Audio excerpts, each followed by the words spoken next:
Hello, hello, hello.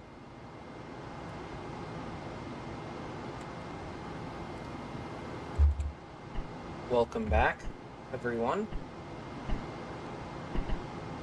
We're going to be doing some LM Powerup today.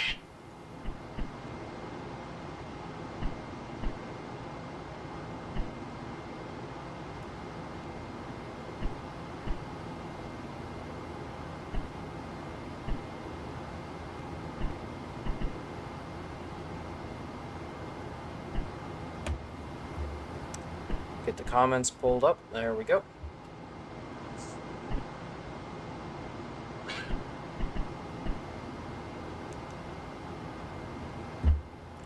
And we're in.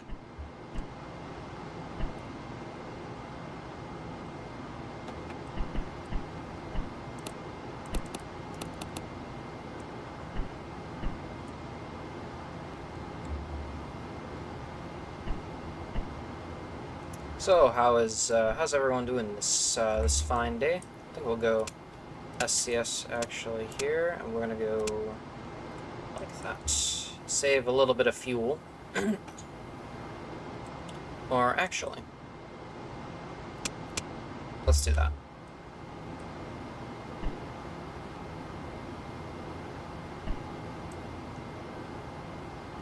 Save up a little bit of gas here. We're currently in our rest period. After our rest period, we've just got a few things to do, and then it's gonna be power up time for the LM. A few housekeeping procedures, if you will. And so today's schedule's probably gonna be maybe hour and a half. We'll go for stream, and then some dinner, and potentially stream after that. I'll leave the stream active, and we'll see, sort of feel it out a bit. We're definitely not gonna get. We may get to undocking. We're definitely not gonna get to anything after undocking. So right before we release the LM, we'll probably stop the stream there.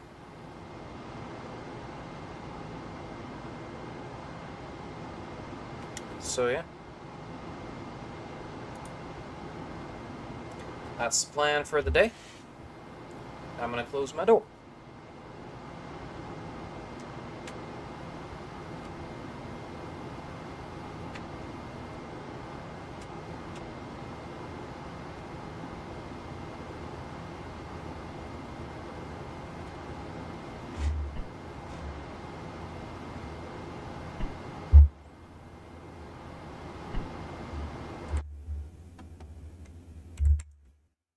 Yep, we're getting that render distance bug real quick.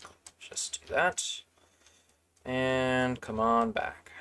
And that should fix that render distance. There we go. That's looking better. In a few short hours, we'll be waking up. We'll be doing some housekeeping procedures. Copy down one of our abort pads, and then we're going to step into the LEM.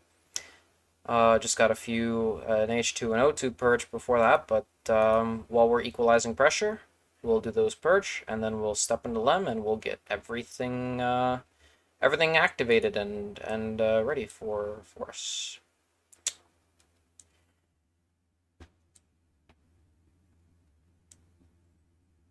So just a few more hours. While that's happening, I just wanted to take a look at a few more abort constants.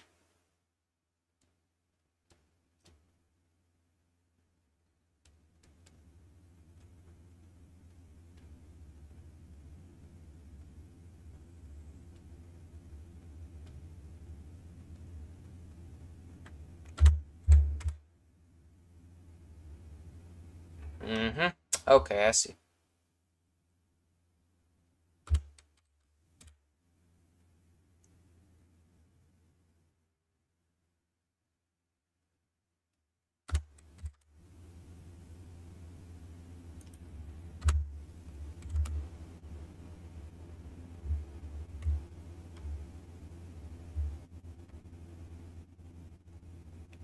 Okay.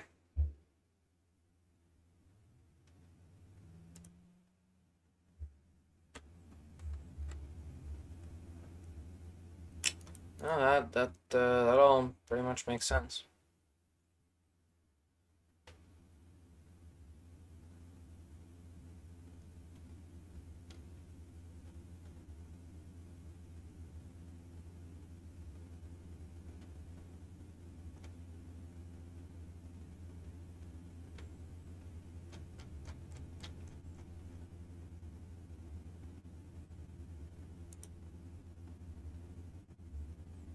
Okay, coming to the end of the rest period now.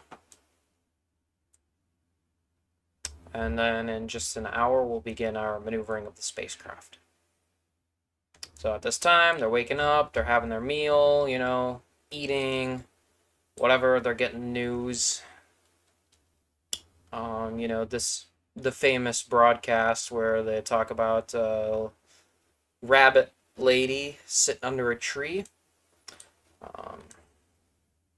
So that's what's currently going on right now.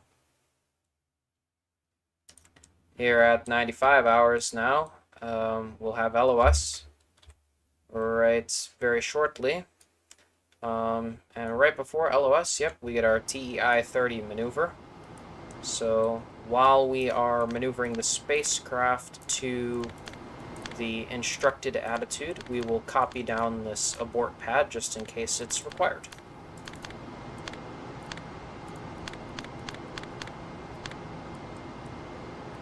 Go back to SCS, or go back to CMC, that is.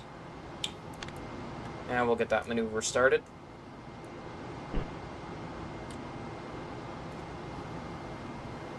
While we're maneuvering,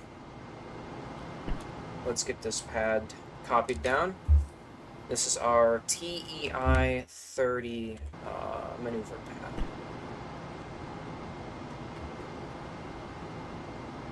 TEI 30 SPS GNC propellant management, guidance management, plus 37971 minus 000.64 plus 000.41 135 29 14.44 plus 32411 plus 0668.2 minus 00980 181 063 013 not applicable 59.8 plus 33107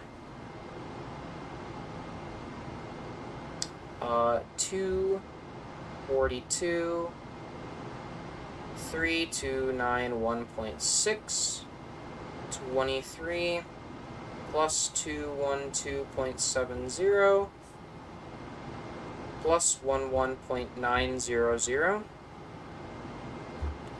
not applicable, not applicable, not applicable, plus 010.86 minus 165.00 plus 1188.4 plus 36302 194 3508 Acrux Atria 053 273 359 no remark.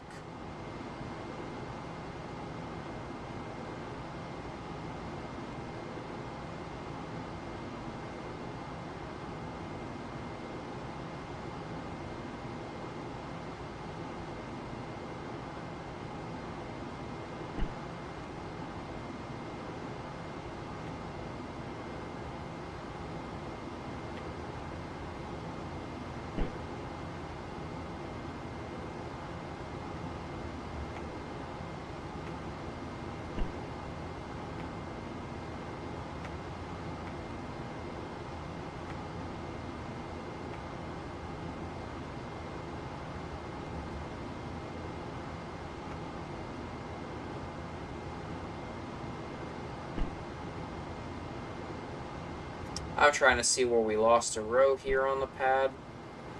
So that's weight. That's pitch trim. That's yaw trim. GETI. Delta X. Delta Y. Delta Z. Roll, pitch, and yaw. Orbit parameters. Total delta V. Burn time.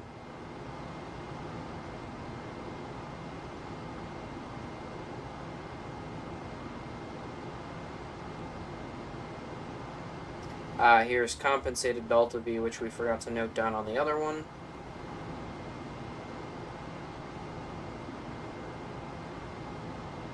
Sextant star check. Not a.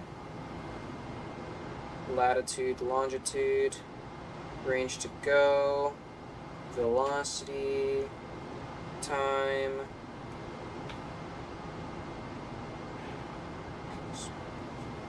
No reverse. Okay. We got it all. Great. Now let's cycle our O2 and H2 fans.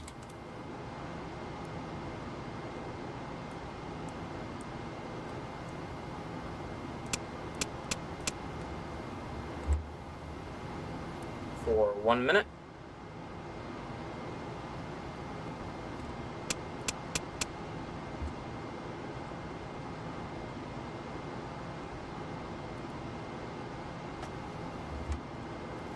Looks good. GDC and IMU align. Let's get a check on that. That is perfectly aligned. So we are good there. Potable water heater on.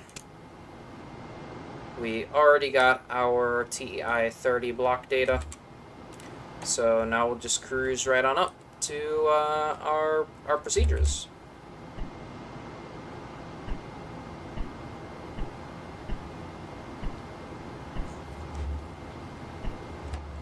$95.20. 2 minutes passed, but that's not that big a deal. Pressure equalization, valve open. LMCM delta pressure. Looks good. Remove the hatch. And now we can do our purging. So we'll time skip to that point.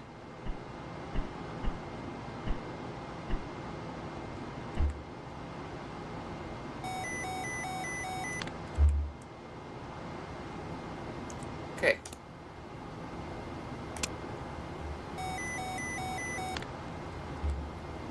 So this would be 4130 on cell 1.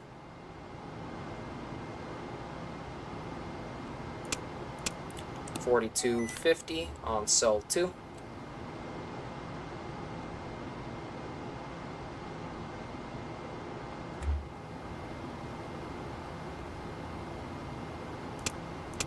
And 4410 on cell 3.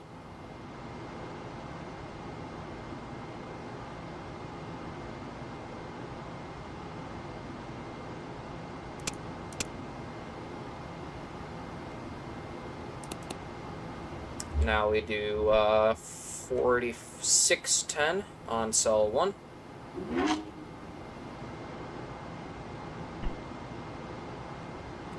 $46.10 on cell 1.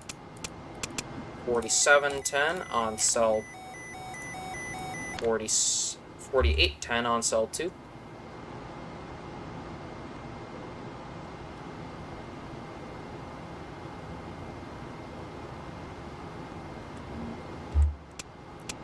And 50.10 on cell 3.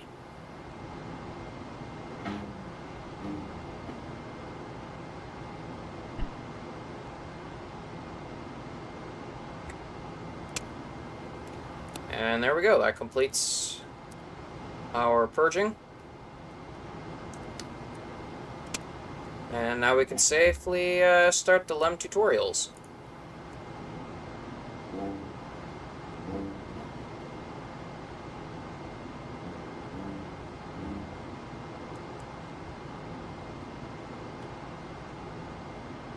Some person out there in his car.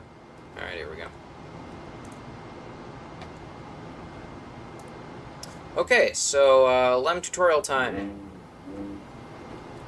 It's going to be inter-vehicular transfer into Lunar Module. So you're going to get your MFD out, press select, go to Project Apollo, select ECS, then CRW, and the number 2. And now you can press F3 and click on Eagle and apply, or whatever the name of your LEM is for that mission. Now we are going to open the LEM overhead hatch, like so. Press ECS again, crew, and type the number 1. Now we won't need that for a while, so we'll close that, and we'll just keep open the checklist MFD. Now we're going to come over to the front panel, take the floodlight switch to all, which the floodlights turn on when you open the door automatically, but when we close it, we want them to remain on. Now, under circuit breaker lighting, we'll get, it's on this side, the utility lights on. And then we'll get our dimmer, or our utility lights on dim.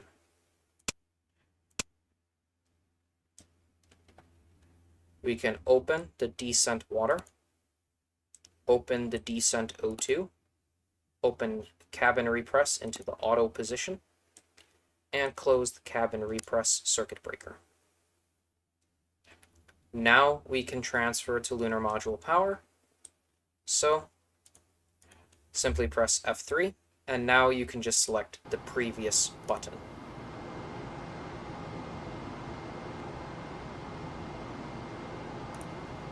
It is a good idea, while you're here, to go back to the Project Apollo MFD and just turn on the CSM O2 hose. Now you're going to time skip to the designated LEM power transfer time. So we will go ahead and do that.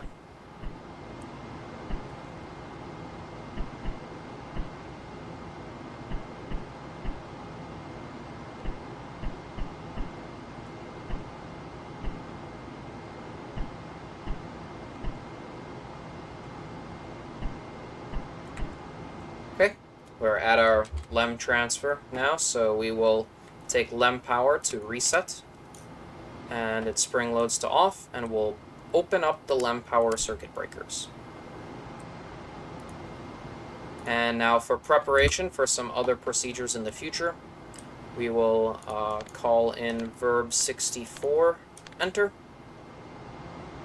Make sure that we've got our lock on the high gain antenna, which we do. And we'll dial that in, -30. And about +270s. And we'll take it just a little underneath that. There we go. That's about right there. Proceed. And now we'll load the CSM DAP for our procedures here. So 2, 1, 1, 1, 2, and 1, 1, 1, 1, 1. Proceed, proceed, proceed. Verb 46. Now we'll ensure that quad Bravo 3 and Charlie 4 are turned off. And now we will switch back to the Lunar Module, so you can press F3, press previous, and then close that window. Once we've got power, take the trans-lunar bus tie, X-lunar bus tie on both sides. Turn the circuit breakers on. And now you can begin your EPS activation at the designated time. So we will time skip forward a few moments and begin EPS activation.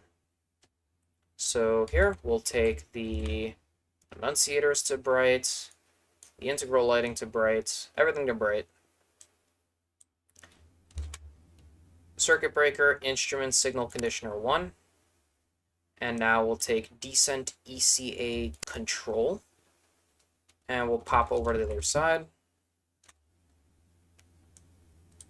Signal sensor, postcode modulator and telemetry, and signal conditioner 2. Under EPS, we need the display so we can get our talkbacks, and we need the decent ECA control so we can control the ties with the batteries, or of the batteries with these switches here. S-band and intercom system go to transmit and receive. Environmental control system, we need display for that too. And let's get comms going. So we'll get system engineer audio, primary S-band circuit breakers in, S-band antenna in, pre-modulation processor in, and now we'll get our S-band set up. So transceiver to primary, power amplifier to primary, we'll go voice, PCM, and then this will remain off reset. Make sure off and bitrate low. Now, after 90 seconds, this meter will come up, and at that point, we'll do comms check with Houston.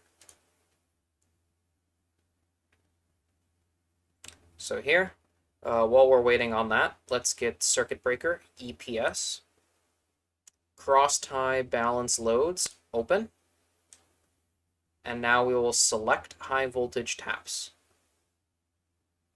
So, under the high voltage segment, off reset, then on. Off reset, then on.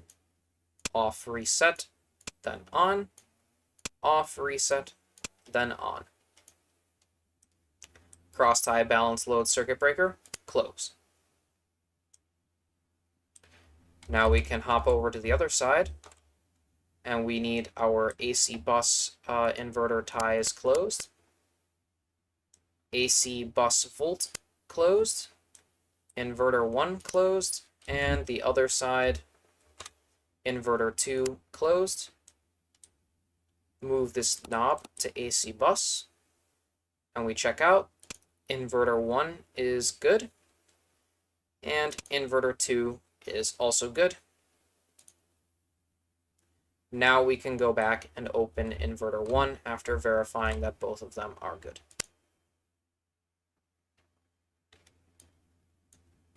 At this point, it should be about the time we get comms lock. Nope, we still do not have comms lock, so we'll wait on that. Circuit breaker, AC bus B. So we'll do the mission timer while we're waiting. So circuit breaker, AC bus B. We need numerical lighting. And the flight display's mission timer circuit breaker. Now we will come down here. We may need to move our checklist up just a little bit. We'll reset the mission timer, and we'll set it. So 96 hours, so 10, 20, 30, 40, 50, 60, 70, 80, 90, 1, 2, 3, 4, 5, 6, 34 minutes roughly, 10, 20, 30, 1, 2, 3, 4, and right when it hits that 34-minute mark, start. And we've got our mission timer up. Now we need to check again. Do we have comms lock? We don't just yet. So Glycol pump 1. We'll verify the meter here. So we'll do Glycol pump activation. Pump 1. And these meet pre-press conditions, and back to pump 2, make sure it's pre-press conditions. Good. Circuit breaker, ECS, on the left side, auto transfer close, Glycol pump 1 close, auto transfer open. Now we'll come back, we will select Glycol pump 1, and we can hear the spin up. Close circuit breaker glycol pump 2, and close auto transfer. Now we will do our caution and warning checkout, so I apologize ahead of time for the loud noise. I also just realized we're not going to get any signal strength because we don't have the VHF set up. But we should be able to do voice check, yep, on the S-band at this point in time. So we'll get our master alarm closed. And we can see we cannot silence that yet because we still need to close CWE. CWE is caution, warning, electronics, and annunciators. Now you would be able to turn the master alarm off.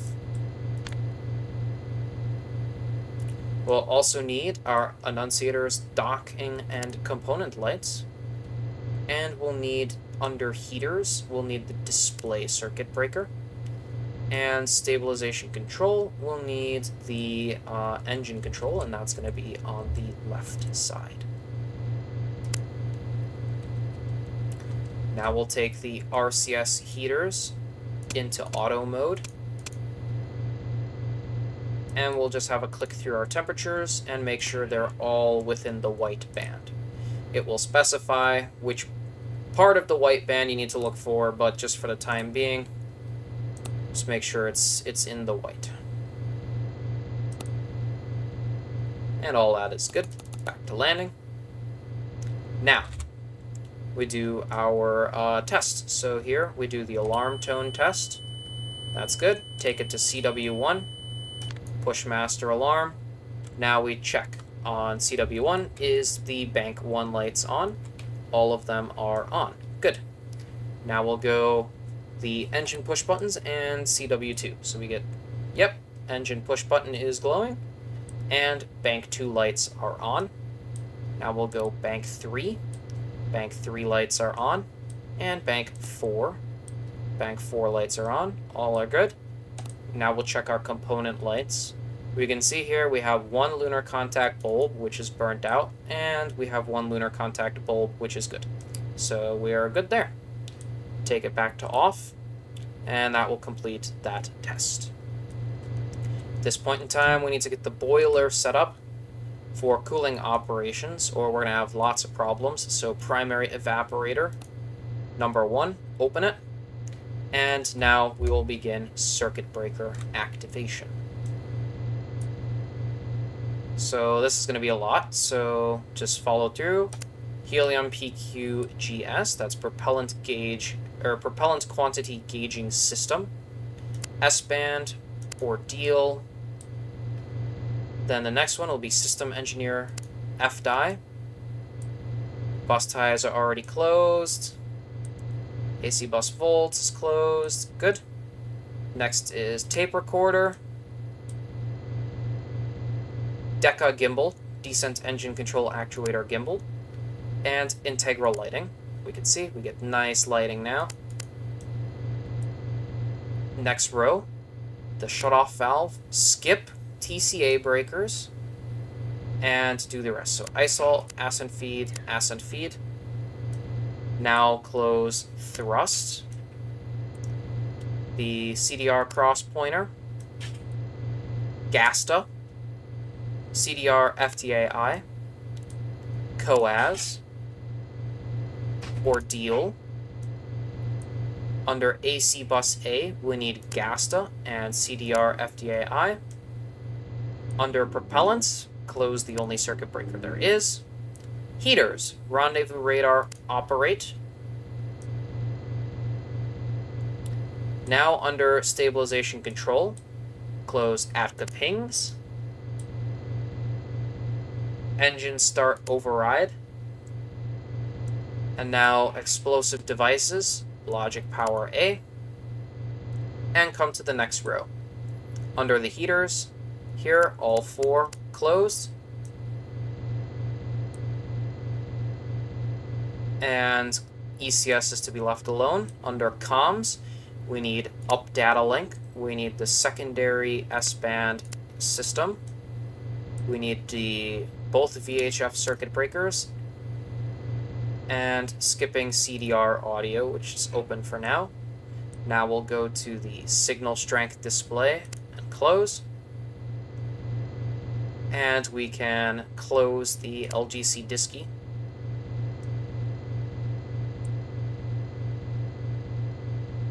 Under EPS, cross-tie bus, close.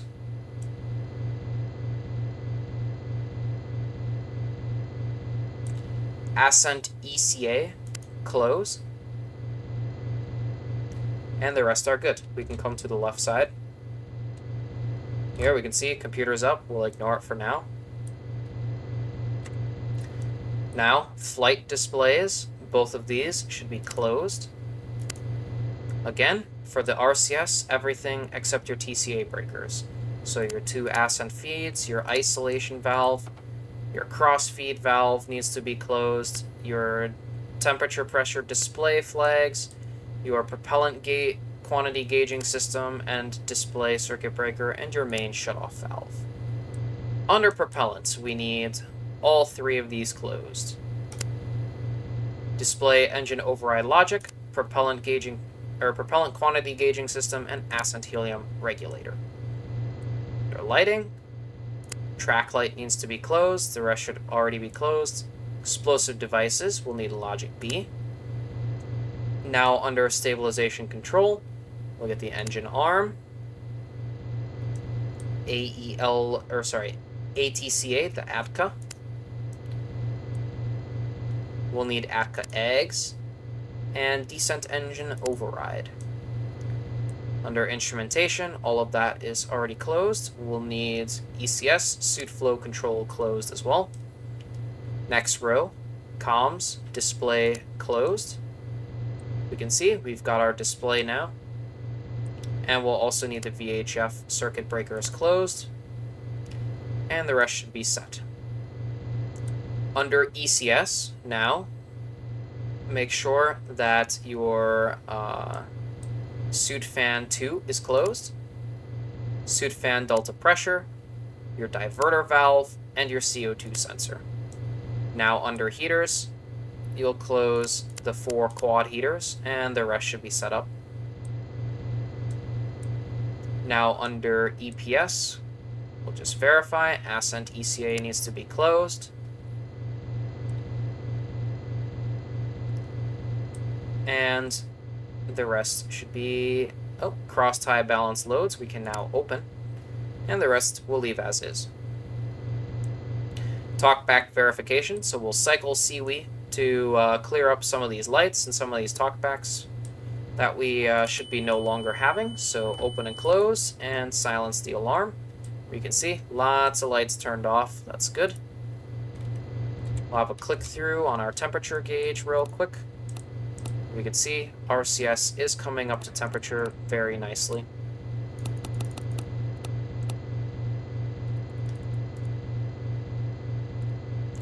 And we'll verify these talkbacks, these talkbacks, these talkbacks, and these talkbacks. They're all good here.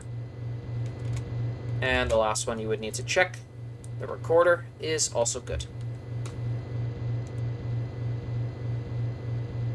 Now we are going to do the commander transfer. So we'll open our external MFD, go to Project Apollo, and take ECS crew to 2,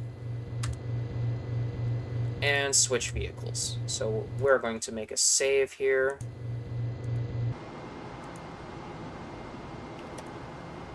And now we'll remove the CDR. And then switch back to the LEM. Ignore the uplink for now, we'll get to it. Pings, turn on, and self-test. So we are not in standby, so we're good there. From here, key verb 36, enter. That clears that light.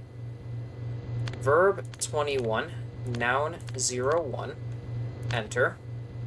3000, enter.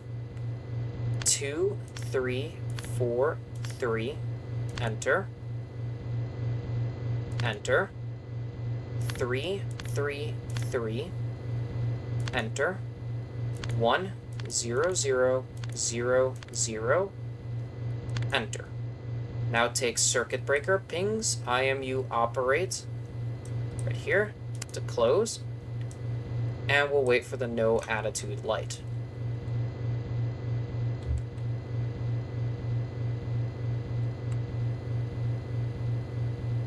I am on the Spaceflight Discord, that is correct.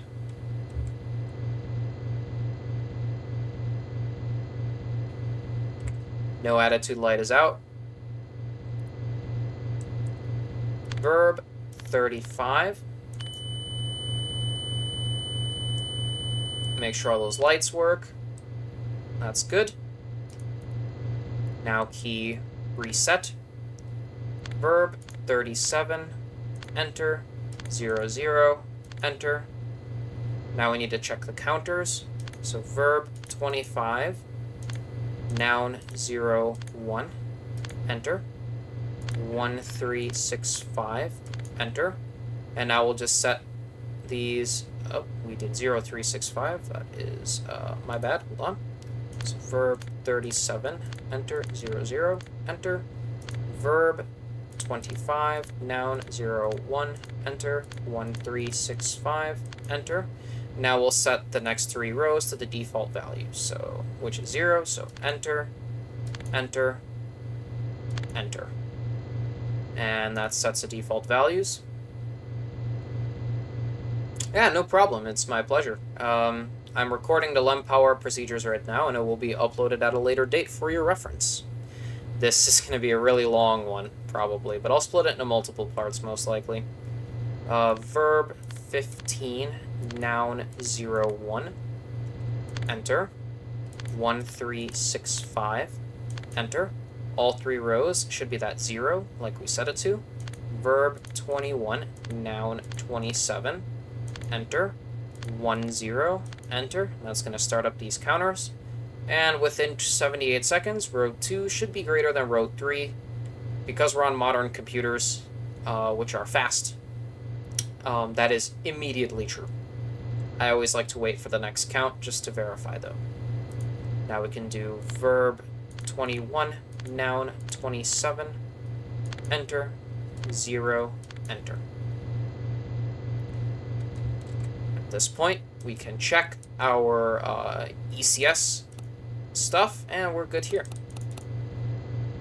Now we'll check the valves for the suit. So we'll go suit flow. Now actuator override, that's this one right here. And the next one, actuator override. There we go. And we can see both are good. Pressure regulator A will now go to egress. And we'll activate suit fan number 2. We'll get an alarm. We can silence that, and the suit fan's going to immediately come up.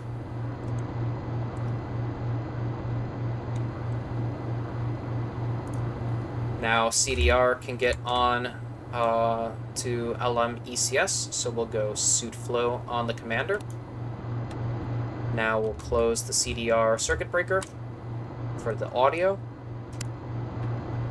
and get S-band and intercom to transmit receive.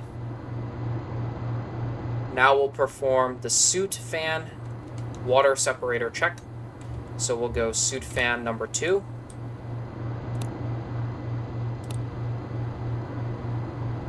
The circuit breaker, that is. Circuit breaker ECS, suit fan number 2. We'll get the spin down, and we'll get the light. There we go. Now we will go on the other side and close suit fan number 1. We'll select water separator number 1 if it is not already selected. So push in for separator number 1. And we'll select suit fan number 1. Lights out. Get the nice sound. And we'll close suit fan number 2 on the ECS. Now we notify Manned Spaceflight Network that we're going to be performing our secondaries test for the comms. So this is our secondary S-band transmitter and power amplifier check. So, switch to our secondaries. We wait a minute for relock. We got relock. Good. Voice check. We're good there. And we'll go back to our primaries. I'll wait 60 seconds, but we don't need to. We'll continue with the rest of the checks. Now we'll do our S-band steerable antenna check. So, make sure we come down to S-band. Look at that. Temperature is good. We could see SBD. Temperature is in the white here. So that's good. Take biomed telemetry to left. Bitrate will still be low. We'll see pitch and yaw are in their stow position. We can see we did just reacquire lock. And now track mode will go to slew. You can see that antenna is slewing around. And there it is right there. That's the steerable S-band.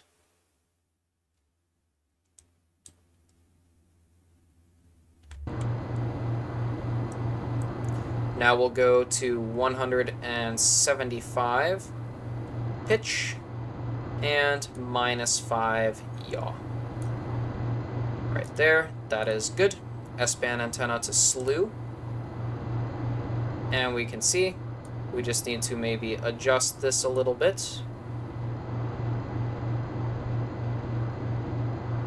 Once we get above 2, we could take track mode to auto. And see that it locks on nice and good. S-band ranging we'll take to CW enable. We'll get the alarm. We'll turn the alarm off. And we'll go pulse code modulator bitrate to high. Now we'll do our glycol pump transfer test and emergency pump test. So here we'll go instrument secondary, and we can see, we can hear the glycol pump spin down. Now we can take that circuit breaker closed. We can hear it spin up. We verify it's in the green, and that's good there. Open the circuit breaker. Go to pump 2. And now what we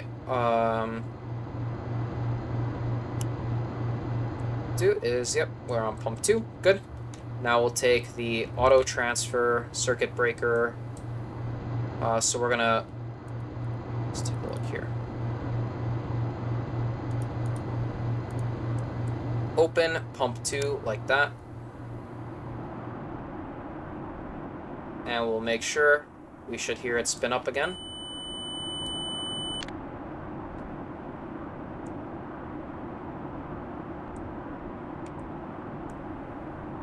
I guess possibly not.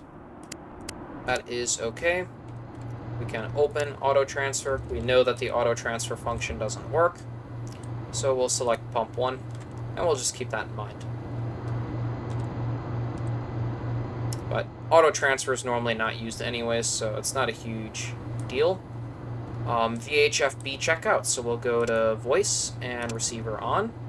VHF antenna select forward. So that's S-band. Forward. Relay mode off. And now we'll take B to T. B to TR. Oh, nope, sorry, wrong side.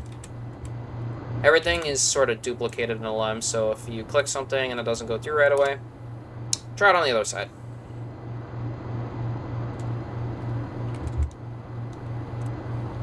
While that's happening, we'll do our erasable memory dump. So verb 74 gets our EMEM dump, and we perform voice check, and that's good. Now we will select voice on A, receiver on. B will go to data only. And now we'll select VHF-B.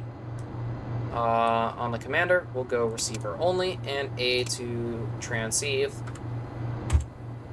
Voice check, and that is good. LMP is now going to go back to the command module.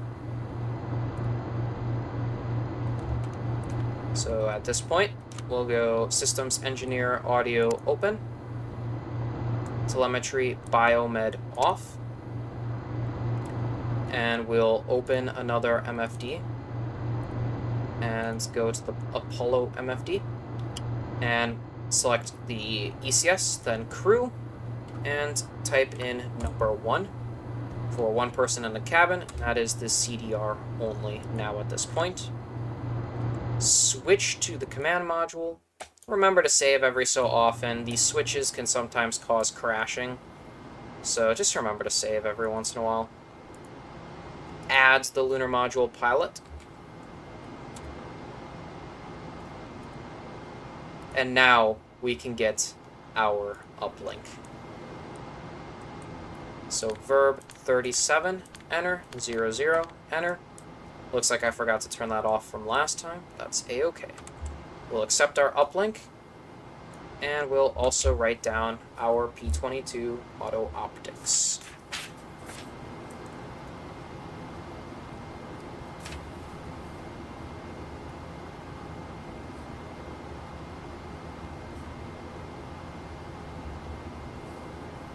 So this is ID 130. T1 is 098 4114. That is going to be at the horizon. T2 is going to be 098 4616, and that's at the 35-degree mark. 09 nautical miles south. And our noun 89s are going to be latitude. We'll get plus 01.243. For the longitude over 2, we get plus 11.844. And for our altitude, we get minus 001.46. That's that pad. Uplink telemetry back to block.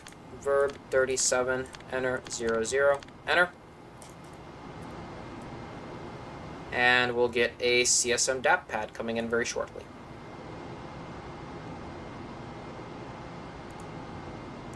Looks like we are about 9 minutes behind schedule.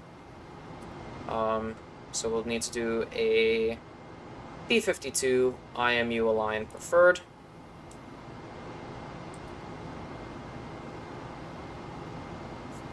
Yeah, all this stuff got to happen pretty fast, so it's not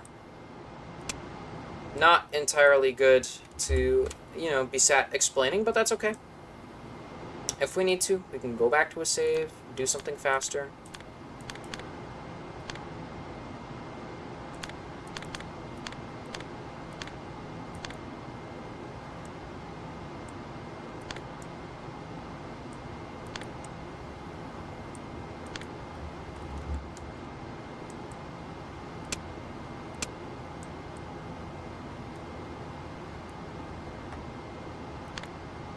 So we already know how to do all of these P52s and stuff, all of that shenanigans.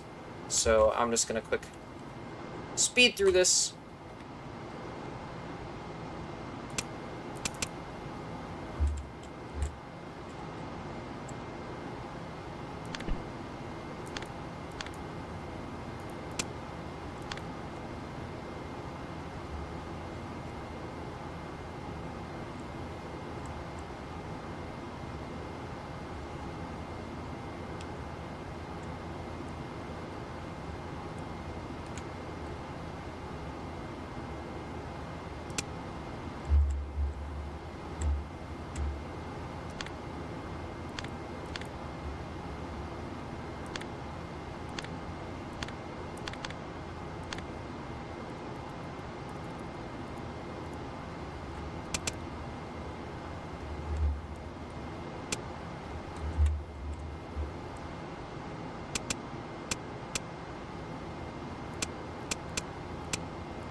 And now, back to the LEM.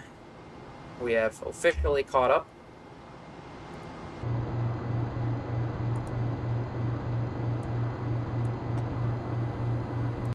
I would say we've officially caught up at this point. So we'll just copy, this is the CSM DAP pad. So CSM DAP. This is plus 37970 plus 33773 minus 000.64 and plus 000.41.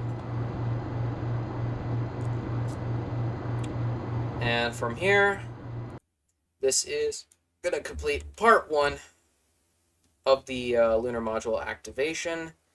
The next steps are quite complicated, so we'll stop recording there and we'll start a new recording.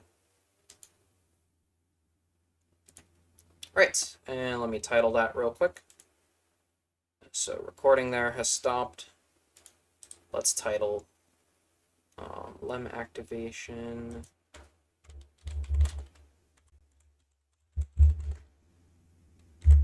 Part 1.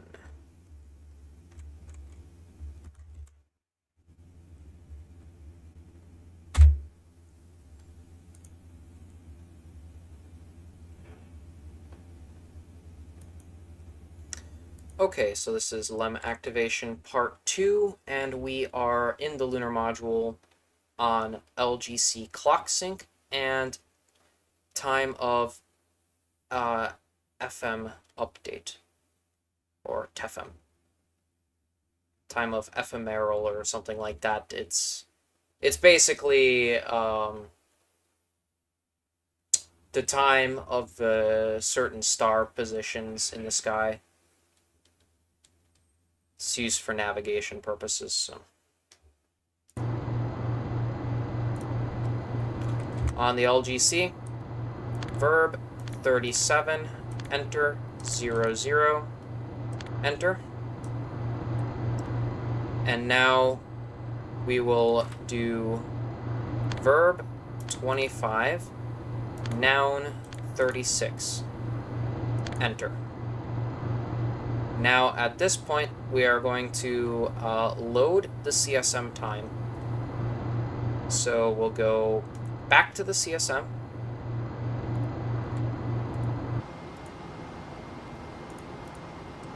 This is verb 06, noun 65, enter. And now we're just going to copy this down. So 97, 03, 173. Switching back to our LM. Now we'll key this into the computer. 97. It was 03. And 173. We'll just make sure that that is all correct there. Looks good. Now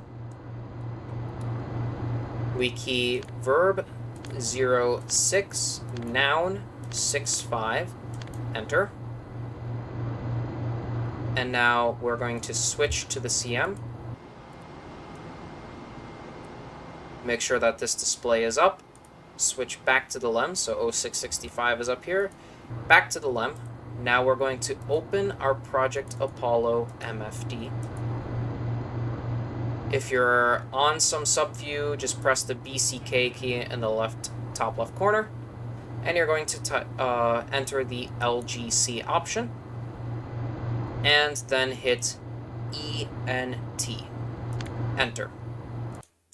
Now at this point, it's good to pause because you're going to have to do some math. Going back to the CSM, write down the time that's displayed here.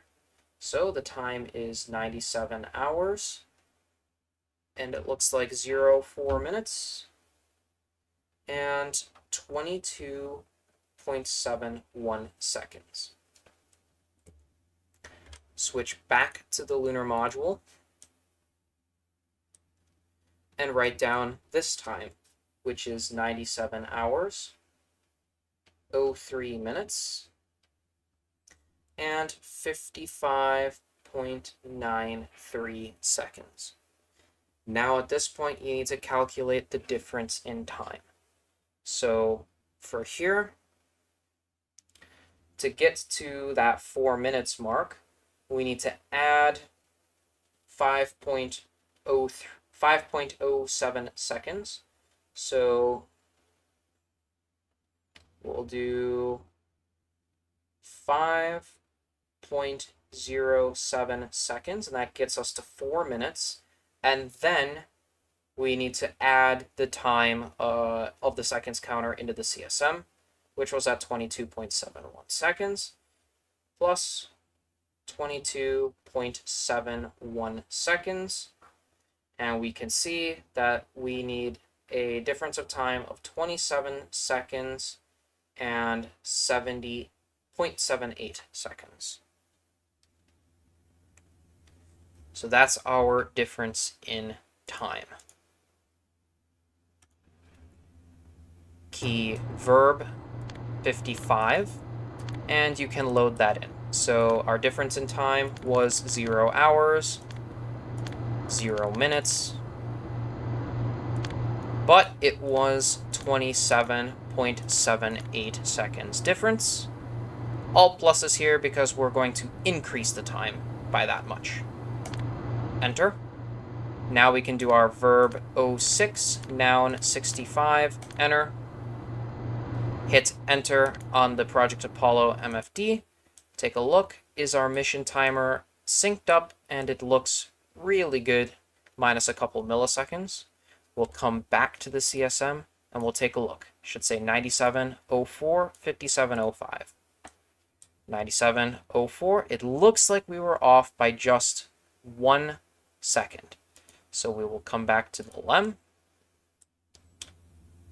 and we will key in verb 55, again, plus 0, and now we need to decrement by 1 second exactly. Verb 06, noun 65, hit enter on Project Apollo MFD, verify with the mission timer, we're synced up, 97, 05, 17, 26, switching back to the command module, 97, 05, 17, 26. So that's how you sync those clocks up. We need to go back to the back to the command module one more time in this and get our time of I always struggle to pronounce this word. Someone has a phonetic in here. Time of Ephemeris. Yes, time of Ephemeris. That's essentially computer time of liftoff. It's used to calculate the position of the celestial objects for navigation purposes because the stars do drift ever so slightly as the universe expands. So we'll key verb 05, noun 01 in the CSM. Enter. 1706. Enter. Now we're going to copy this down. So our TFM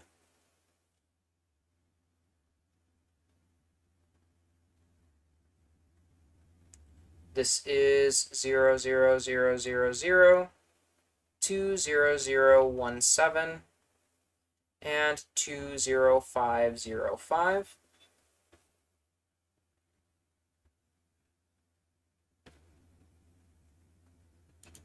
Now we can switch back to the Lunar Module.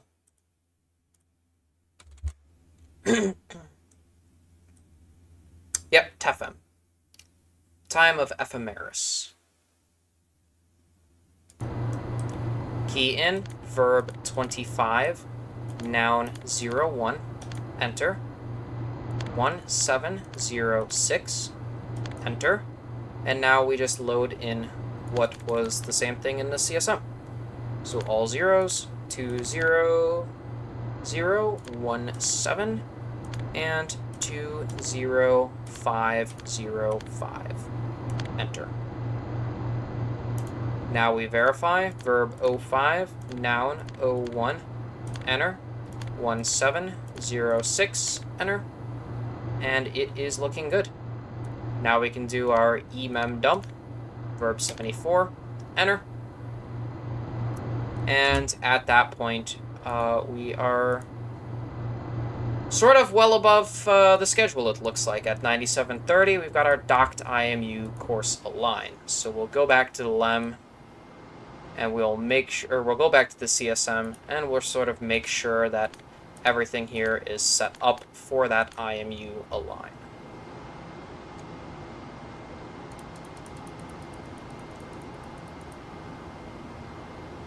So it looks like to us that all of that is good.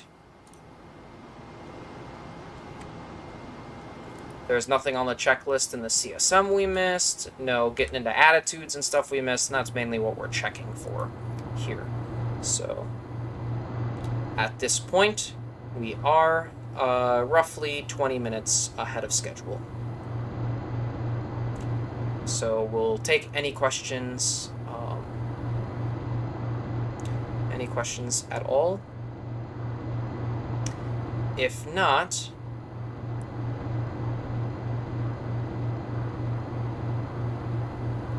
I think that I'm going to again stop the recording because that clock sync and that TFM thing is quite a complicated procedure. So I think I'm going to have that as a standalone video in on itself. And then I might actually go and grab a bite for dinner because I tell you, I am right hungry right about now. I'm also quite thirsty from talking so much. So stop the recording then, and this will be part 3, the clock sync and TFM.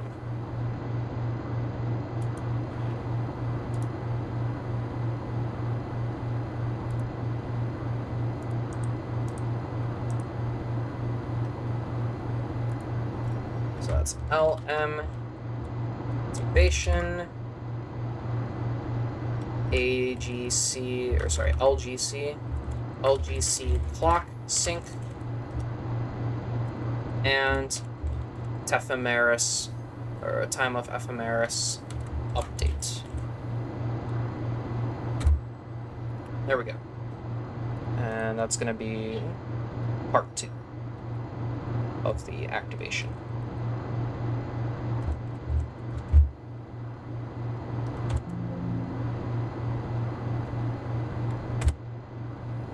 Alright, so at this point, I think we're going to go for just a slight break. We've been at it for about an hour, and normally I can go much, much longer without a break, but this is a lot of talking to do on the tutorial. So we're going to go for a slight break, use the bathroom, grab some water, get some dinner, make sure my throat is back up to where it needs to be to go for the rest of this activation. It's a lot, so bear with me.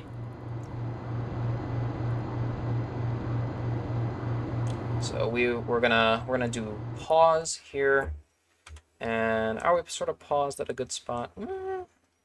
Not really. There's not much interesting to see. I guess the Earth is interesting to see. That's what the Earth looks like from this distance. And we're gonna go grab some dinner, get a drink, use the bathroom. So I'll be back.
Okay, everyone, we are back at Madison. Quite a bit, actually. But I have the important stuff recorded.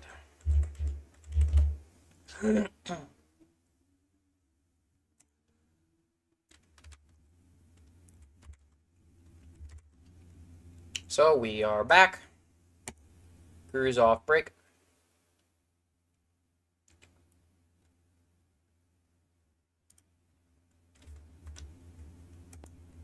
And then at this point, I think we just wait for everyone to get back.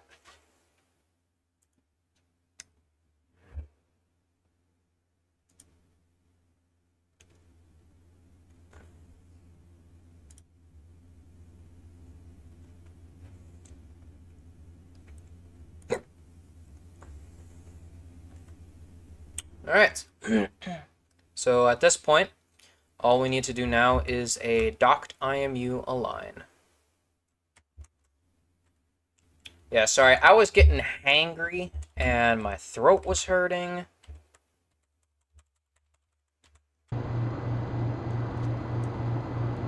Oh dear.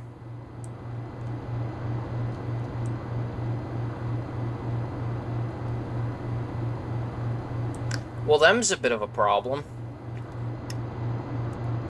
Jesus Christ. Alright.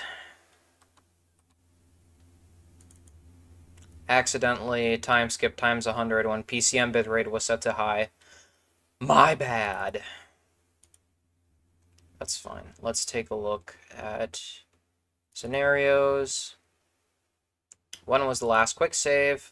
Ooh, that puts us behind a little bit, but that's not too bad, I suppose.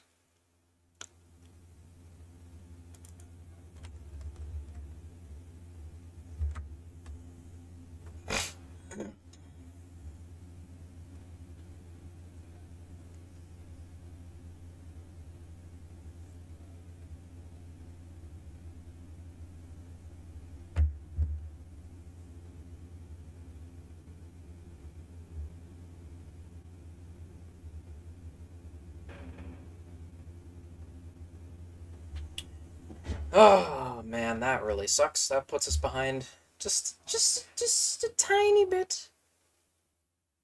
How much do we lose? Probably TFM and clock sync, to be honest. We'll check.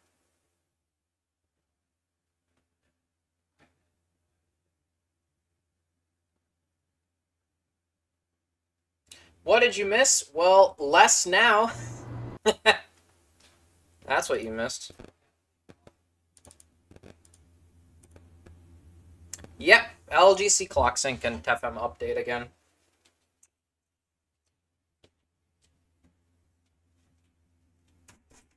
That's fine. Alright, that's fine. I gotta do all this math all over again. That's unfortunate.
Alright.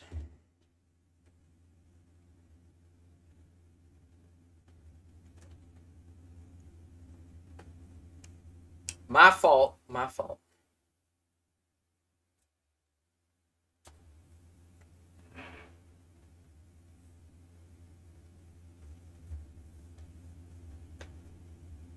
9702 58.94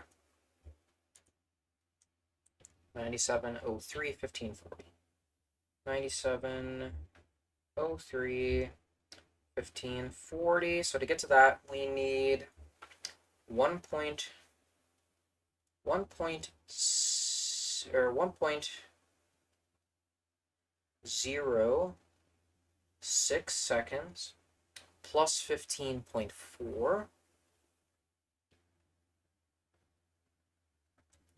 And that's going to be, 1 second gets us to 59, plus 0.06 gets us to 60. That puts us at 3 minutes, so 15.4. So that's going to be 16.46 seconds of delta time. Okay, that's fine. So verb 55 is 0 plus 0, and here it's going to be 16.46 seconds. And verb 06, noun 65. Enter. 97, 03, 41, 57, 97, 03, 41, 58, that's fine.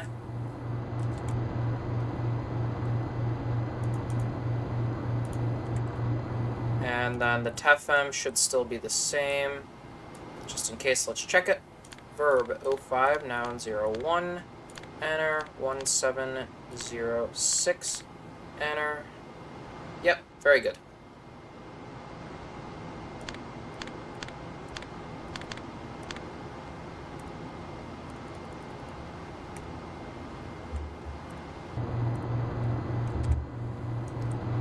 Verb 25, noun 01, enter. 1706, enter. 5 balls. 20017 and 20505.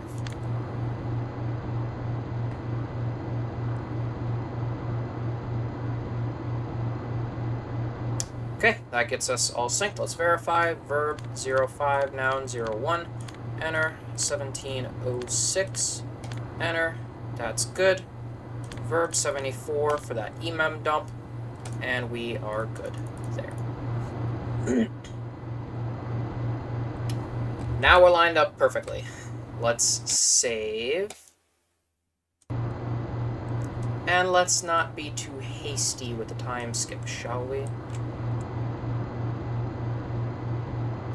So that was a very, very fast version on how to do clock sync. I hope that made sense. I've been recording all these stuff, so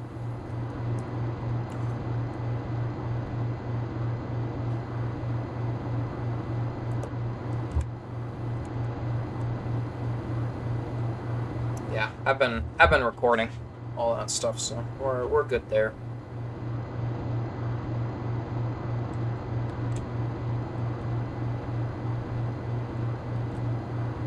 Other than that, how was your day? Also, wow, my microphone, believe it or not, it's picking up the sound coming from inside of a cable it's touching. You guys probably can't hear it, but I can see it. And honestly, that's pretty crazy. Yeah, if you have the cables touch each other.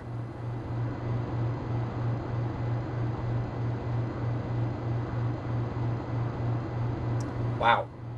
If the cables, I guess one of my cables isn't insulated enough, but the cables touching each other, the electromagnetic interference registers. That's crazy.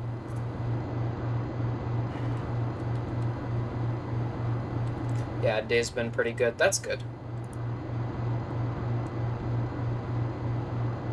Yeah, I would go external. There's nothing really to look at right now, though, so we're sat here in the LM. I've already done a lot of the switches stuff, so if you wanted to look at that, you can always rewind. I'm sure you did rewind and watch a little bit while I was out having some dinner, so...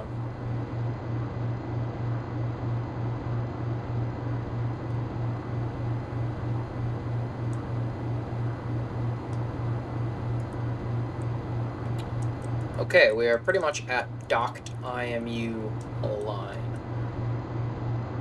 So at this point, I am going to need to open up that, probably that external MFD again.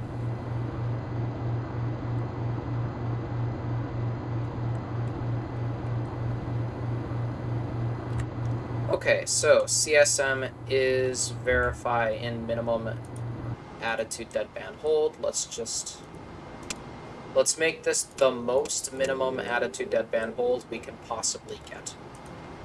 There we go. Damn these crazy, stupid car people who think that removing mufflers makes them fast.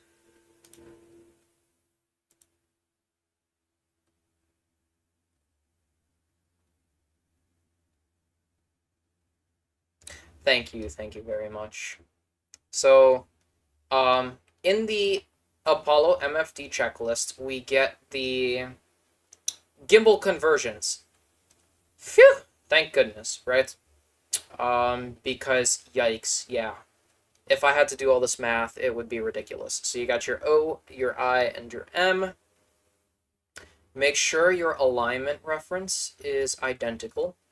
This is the default setting, but just verify if you're doing Apollo 9, you may need to change this setting from time to time and do your alignments.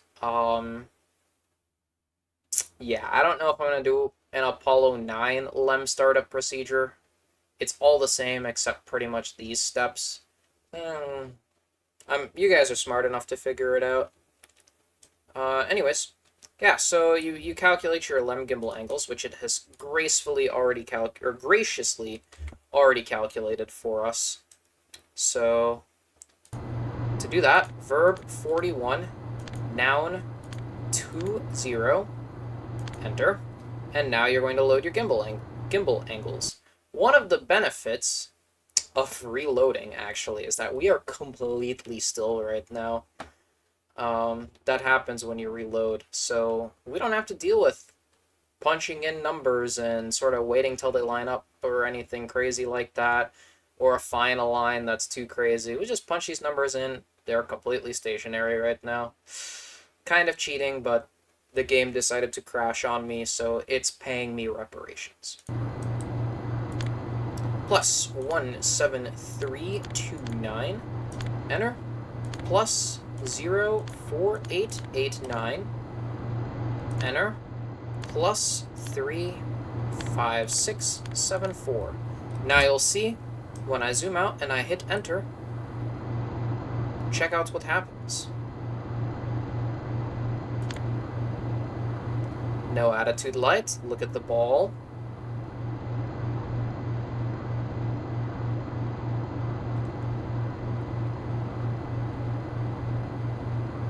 There we go. That completes docked IMU Align. Now at this point, we can close that. And when the gimbal stops moving, to get rid of the no attitude light, you're going to key verb 40, noun 20, and that's going to zero the ICDU angles. So enter. And there you go. 0 ICDU flag is set. It removes the course align flag, so the no attitude light turns off. This used to say in align, believe it or not. Pretty cool. Now we need to set the ref smat flag, so that's verb 25, noun 07, enter. Verb 25, noun 07, enter. Yep. 77, enter. 10000, enter. 1, enter. Verb 01, noun 01, enter. 77, enter. Confirm the first bit is set, so the digit should be 1, 3, 5, or 7. So bit 13 is set as the first digit is a 1. Now we can do verb 37, enter, 51, enter, proceed, verb 37, enter, 00, enter, verb 06, noun 20, enter, and these are our gimbal angles to verify. When we open the Project Apollo MFD, they match almost perfectly. Plus, I wonder if people in the community actually calculate gimbal angles by hand. Yeah, maybe. I don't know. But it's there, so I'm using it.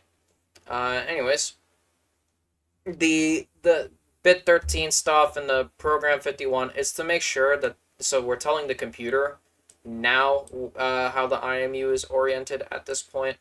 Again, so we did the 51 and then the proceed through it, but we didn't do any star marks, excuse me.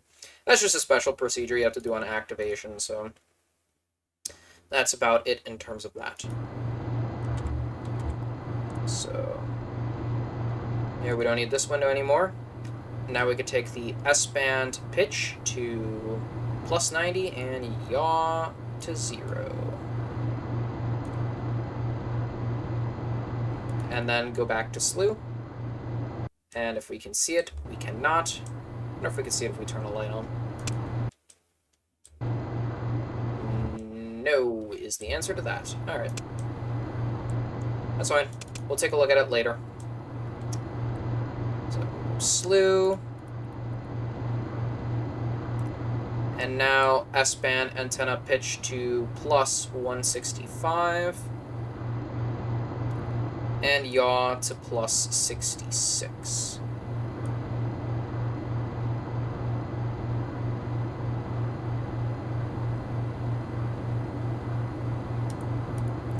Bit rates low, biomed off, S-band antenna forward, S-band voice to down voice backup. At this point, we'll save, and we're going to switch to the command module. We can install our tunnel hardware.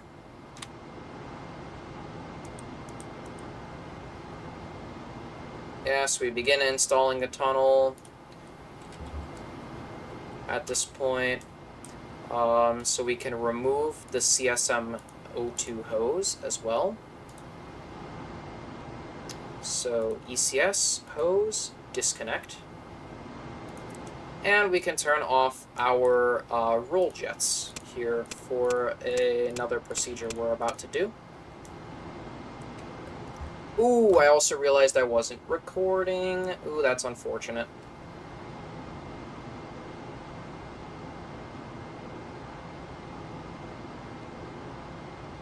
Damn. Okay.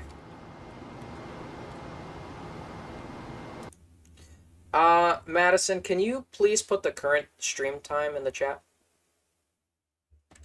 Or actually, I can do that. We are 2 hours, 01 minutes, and 10 seconds.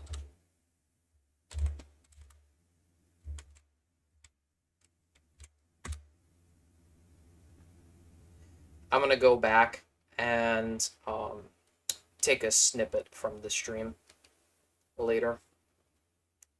Please, Madison, if you could do me a favor and comment and remind me to do that. Like, comment on, I don't know, the next community post. Remind me to get that sorted out. I'll start the recording now. There we go. So LMP, Inter-Vehicular transfer to the Lunar Module. So back to the ECS crew in cabin is now 1. And we can now switch to the Lunar Module.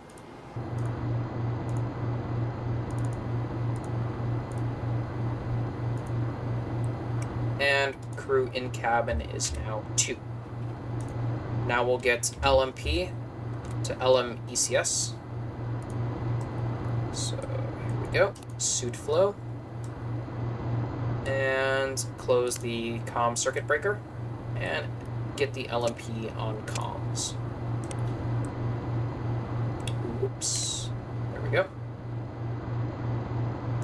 Now we will get the LCG pump running. And we're going to don helmet and gloves. So we're going to click CDR and LMP in our Project Apollo MFD on that ECS page. And when you do that, they should both say in suit.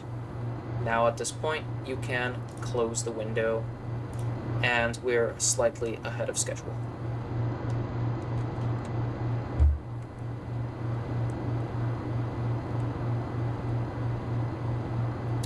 And even more to boot, our PCM bitrate is now back down to low, which means we can time skip at a reasonable time.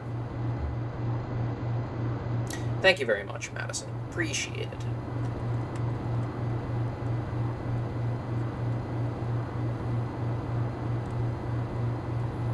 Yep, I'll get that docked IMU line. Honestly, I'm pretty sure you guys could have figured it out on your own. It's not that hard, but I'll get it put in there. A lot of stuff is on the Project Apollo MFD, so if there's ever something where you're like, what is that? What do you mean? They give you the angles. I don't see it. Just navigate to the Project Apollo MFD and explore it, and you'll figure it out. Probably exactly what I'm talking about as I'm talking about the things. So, all right, here we go.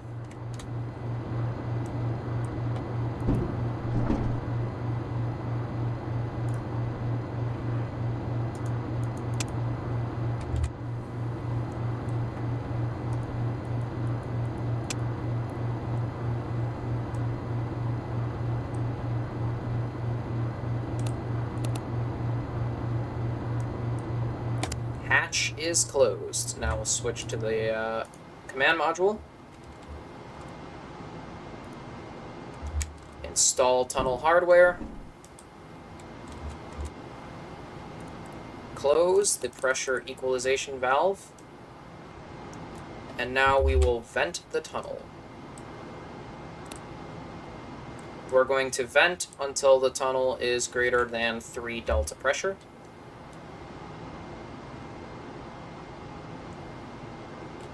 Yeah, just also ensure that that valve is closed, really. That's a big thing. I did that once, left it open, and took this to vent. I was like, why is my high O2 going off all the time? High O2 flow. Yeah, it's because it's trying to pressurize.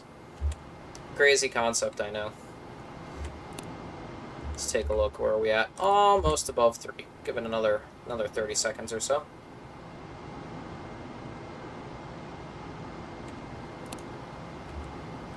Alright, there we go. We're above 3, and this should be completely stable. That it is. So with no increase on the O2 flow, with no changes on that delta pressure indicator, we can take the LEM tunnel vent to vent and leave it on vent. In case of an emergency where the LEM has to redock, we need that docking target in the window. So she's mounted, and now we can go back to the LEM. At this point, it's time for Ascent battery checkout. So close Ascent ECA control. Switch the monitor to battery 5. And you're going to click battery 5 normal feed on. Go to SE bus or systems engineer. And that is stable volts and good amps. So go to BAT 6 now. BAT 6 on, normal feed. Very good. We can see BAT 6 is on. So now we'll take 1, 2, 3, and 4 are off. So 1, 2, 3, 4 are off. Now if we check, 5 and 6 have amps, and the buses have stable volts. Now we'll test the backup feeds. So backup feed on, normal feed off, normal feed off. Specifically in that order. If you mess it up, you will brick the Lunar Module. Adios. You need power to change these batteries around. That is extremely important. Batteries stable. CDR and Systems Engineer bus are good. Yep, we already checked battery current, but it tells us to check it, so that's good. Now we can get our decent batteries back on high voltage taps. Verify battery current, that's good. All of these are good too. We can now take battery 5 off and battery 6 off.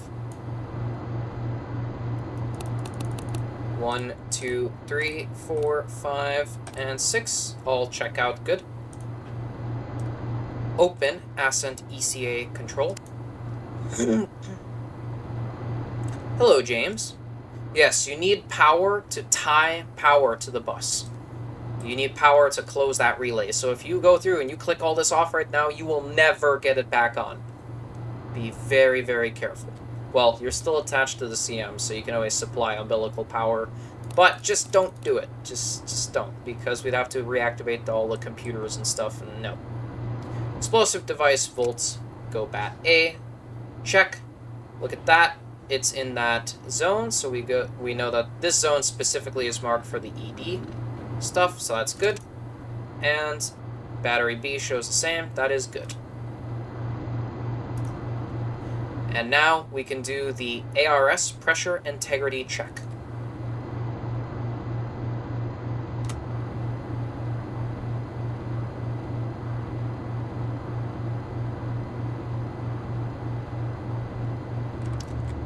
Okay, now we go.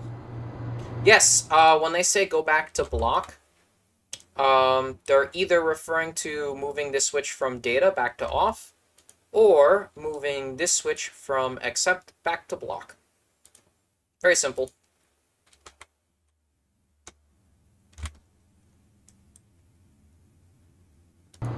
Suit gas diverter, pull. Cabin gas return to egress. Suit circuit relief, close. Pressure regulator A, close. Pressure regulator B, direct O2. Now we wait for the suit loop to pressurize to 8.85 psi. The suit is going to be very, very stiff. Very, very, very stiff. Hard to move, but this is a really, really important check.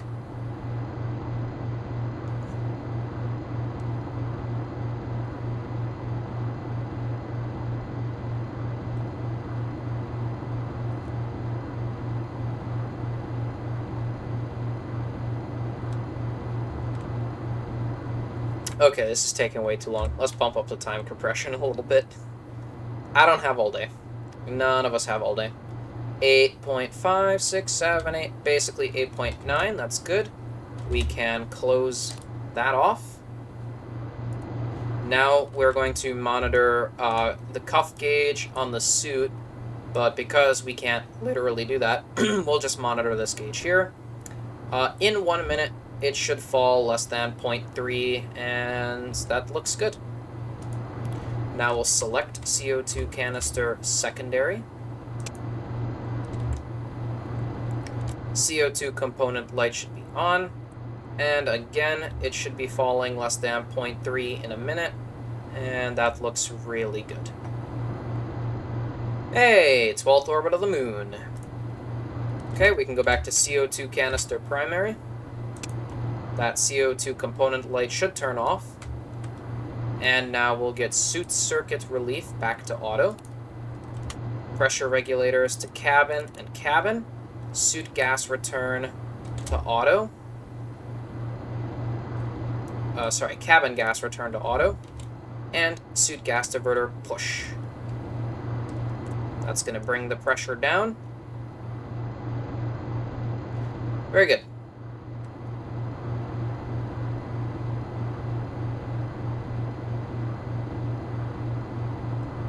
Oh, what do the barber poles look like? They look like this. Talkbacks. These are the talkbacks. They either go gray, like this, barber pole, like this, or they have low in the case of these batteries. They call it barber pole because it literally looks like the pole that's outside of a barber.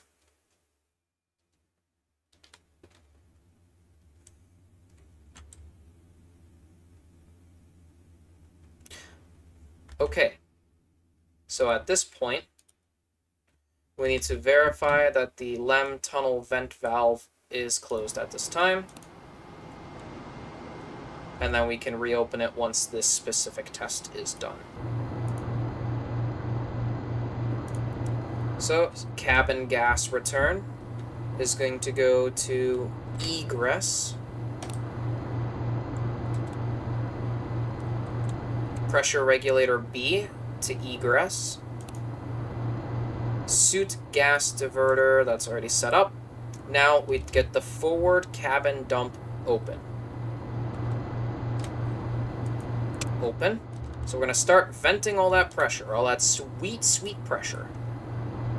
Once she's down to 3.5, it's going to happen fast. We get the alarm.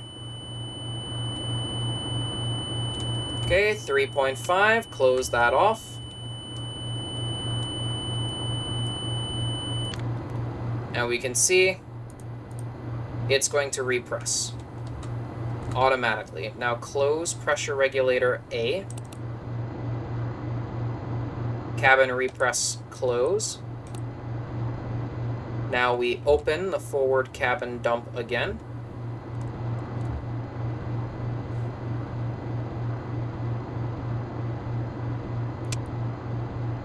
Yeah, they have a rover in the sim. 3.5 psi. Close that off.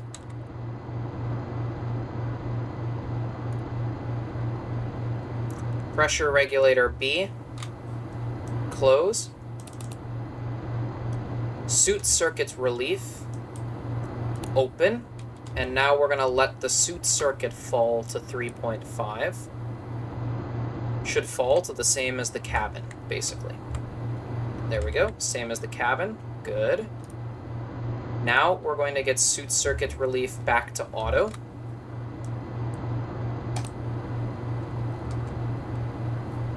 We can see it's held good. Pressure regulator B is going to go to egress. And we can see, look at that, suit pressure is rising. Good. Cabin repress to auto.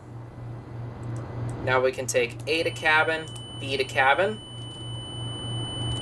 and we get that cabin pressure rise.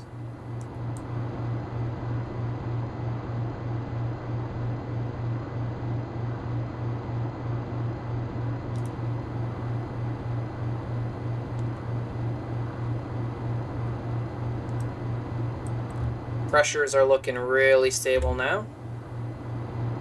They're coming up very slowly, but they're stable. Cabin gas return auto. And suit gas diverter. We'll push it to cabin. There we go. At this point, we can now take off the helmet and gloves. So go to your Project Apollo MFD and click CDR. It'll go PLIS, then suit, and then back to cabin. Then do the same for LMP, PLIS, then suit, then back to cabin. Now we can switch to the command module.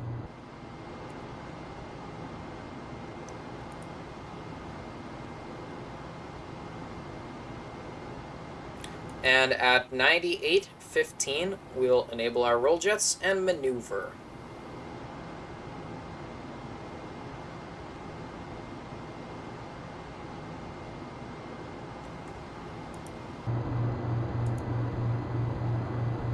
There's also an MCC update. Whichever one happens first will do.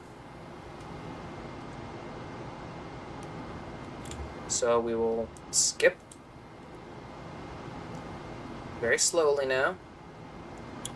We can just test times 100 speed, and we can see it does work out good.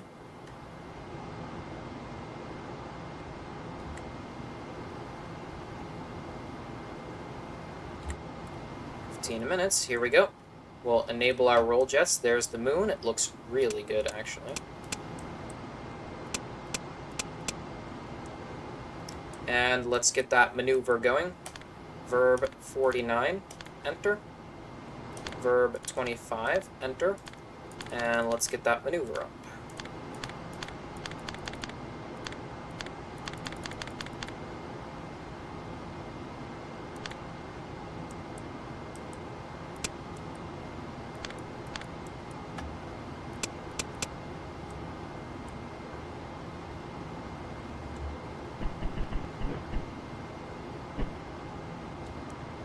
So we can see spacecraft is maneuvering. Look at that. Very nice.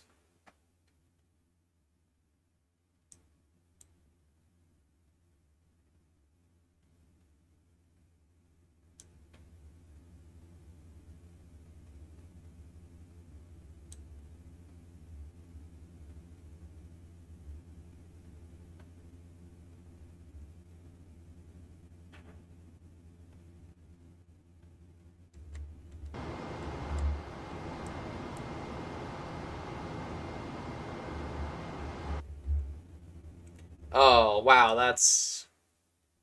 What a screenshot. Snipping tool. What a screenshot. Look at that. We'll save that for later. Okay, and we'll go to Omni Charlie before going back to the LEM. So, Omni Charlie. Let's get pretty stable here.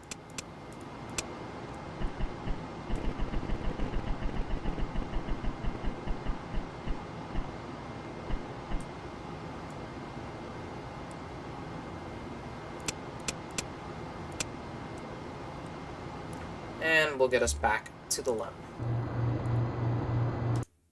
We'll even save.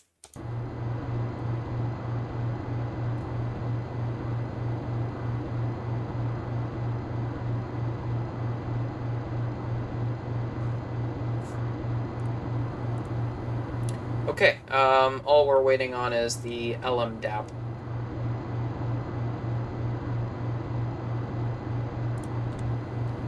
So we will we'll wait for those.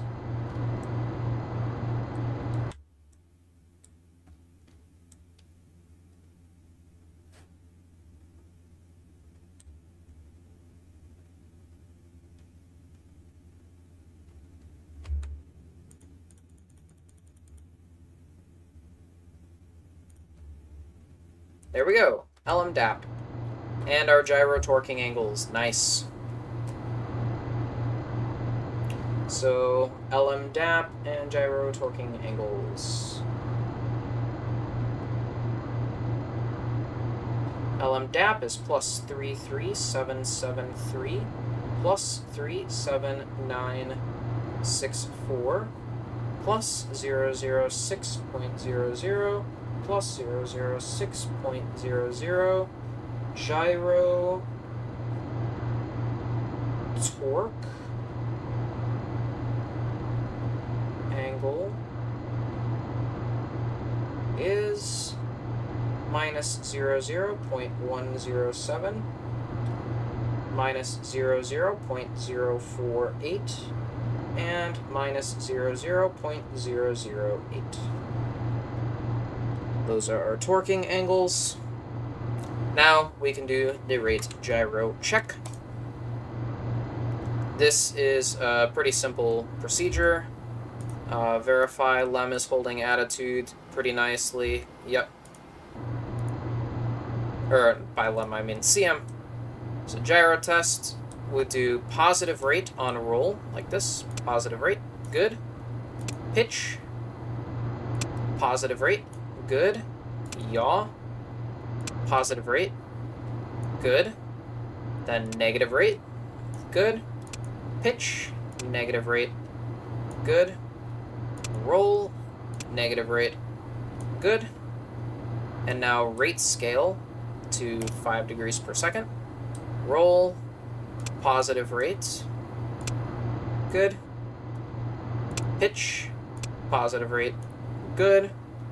Yaw, positive rate, good. Negative rate, good. Pitch, negative rate, good. Roll, negative rate, good. AGS activation and self-test. Here is the moment we've all been waiting for. Standby. Very angry alarm. Stabilization control. AEA. Other side. AEA. Close. And AC bus B. AGS. Close. AGS status to operate.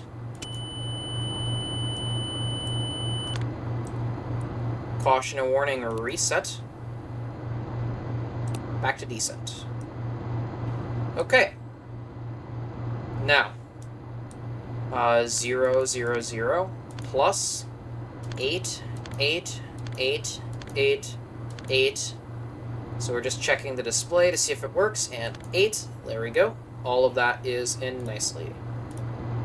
Clear. Now we check to see if all the keys work. 1, 2, 3, minus 4, 5, 6, 7, 9, because we already saw that 8 worked and 0 worked. Good. Clear. Now we need to initiate the test. So 4, 1, 2, plus 0, 0, 0, 0, 0. This is AGS self-test option. Enter. After every time you hit enter or readout, you have to hit clear before you enter the next address. So clear, 4, 1, 2, readout. If the test is satisfactory, a +1 will be displayed. If it fails, a +3 will be displayed. +3 for logic test failure, +4 for memory test failure, and a +7 for memory and logic failure. Clear. 5, 7, 4, readout. This should be +0. This is the staged flag, so are we staged? No, because there's a plus. If it was -0, we'd be staged. 604, readout. This is the lunar surface flag. If we're on the lunar surface, it will be -0, but we are not, so it is +0. 612, readout. This is the staging sequence counter. Now this requires a little bit of extra explaining to do. So the staging sequence counter, let's go to that. 612. The staging sequence counter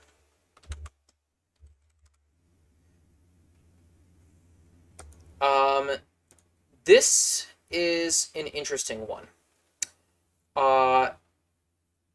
When the vehicle's not staged, it should read +0. And if it reads anything else, so if any of those values read anything then plus all zeros, you need to put plus all zeros into all of those values. If the vehicle is staged, the value should read +00006. If all zeros is read out, you need to enter +00007. So that's something to keep in mind. Okay.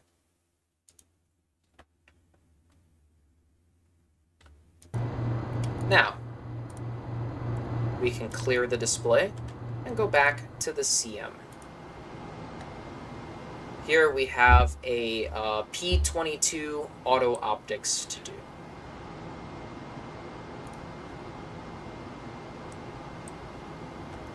So this is going to conclude, I guess, technically part 4. It's more like 3.5. because there was one thing I did and forgot to record, so that'll be its own separate video. So this will be part 4. And after I do the P22 auto optics, we will start up the activation procedure again. So when we get done with that, we'll start recording that activation procedure again. We already know how to do P22, so I'm not going to go through it. Stop the recording there.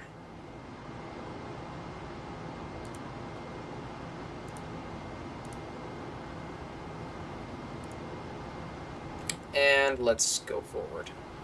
Make a save, make a save, make a save. Yeah, you guys have never seen the eggs operational before, have you?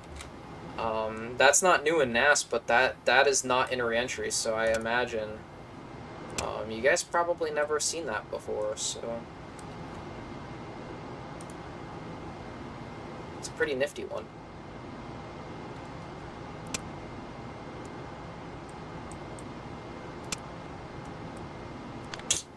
Yeah, fucking 10, 15, okay, that should be good enough. There we go.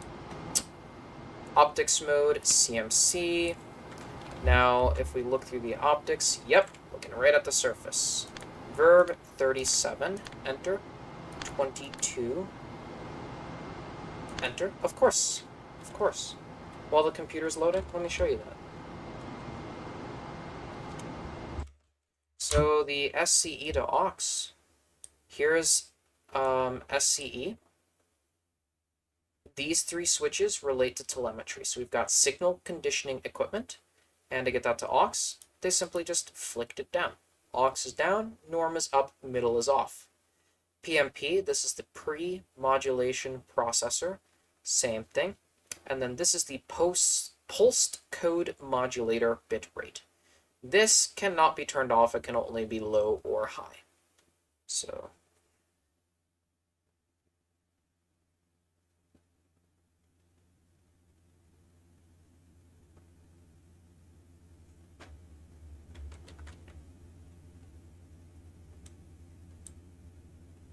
back to it.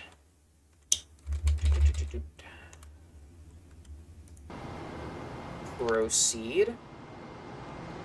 Okay, verb 22, enter. 1, 0, 0, 0, 0, enter. Proceed. I can show you what it looks like when you lose your signal conditioning equipment after this if you would like. Landmark coordinates.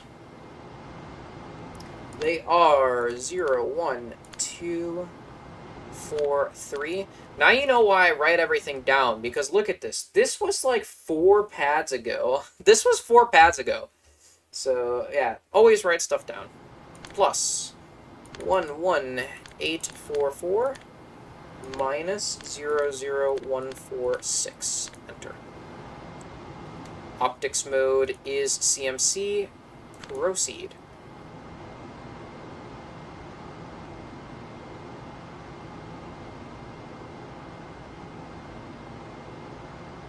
Yeah, I mean, while we're waiting for the landmark to get into view, check it out. Here's what would happen. When you lose your SCE, you lose, look at that, you lose this gauge here. So you lose this on all 3 fuel cells. You'll lose some of these. You'll lose... What else will you lose? Oh yeah, stuff for the attitude system you'll lose. Oh, you'll lose this indication here. Well, actually, maybe not. You don't lose your ammeter. Okay, I guess it's mostly for the flow rates on here. You lose your signal conditioning equipment, and then a ton of telemetry stuff will be gone too. When we flip that back up, we can see the gauge is back on.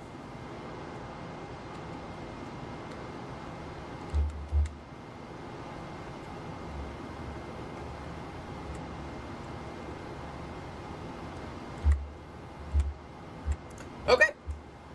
Land marking. I'm going to choose to mark, yeah, this crater looks really good. So let's do that. So mark 2, 3, 4, 5, 6, 7, 8, 9, 10, 11, 12, 13, 14, 15, 16, 17, 18, 19, 20. Mark 2, 3, 4, 5, 6, 7, 8, 9, 10, 11, 12, 13, 14, 15, 16, 17, 18, 19, 20. Mark 2, 3, 4, 5, 6, 7, 8, 9, 10, 11, 12, 13, 14, 15, 16, 17, 18, 19, 20. Mark 2, 3, 4, 5, 6, 7, 8, 9, 10, 11, 12, 13, 14, 15, 16, 17, 18, 19, 20. Mark. Proceed. Proceed. Latitude, longitude, altitude. Proceed. And let's check our deltas.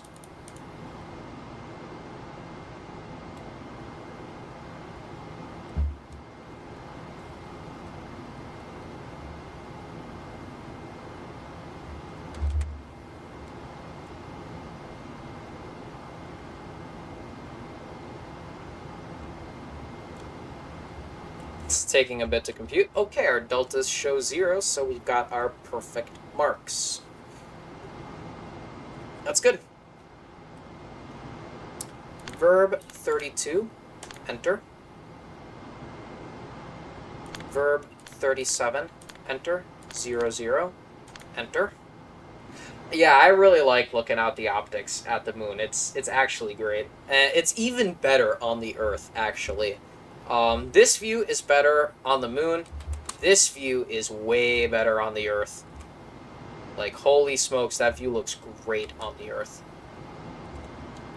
We can zero out our optics. Let's not be lazy. Let's clean up after ourselves. There we go. We'll maneuver the spacecraft now.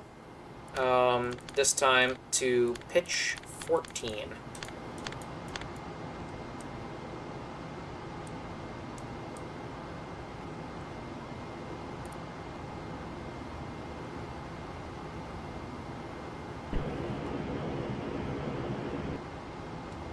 Yeah, the computer takes a long time to process sometimes.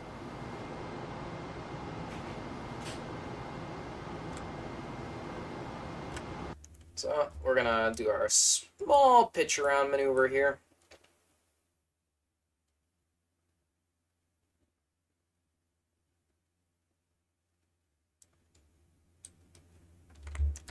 Okay, we are in attitude roughly, and now we'll go to SCS, and we're just gonna clean it up on the SCS.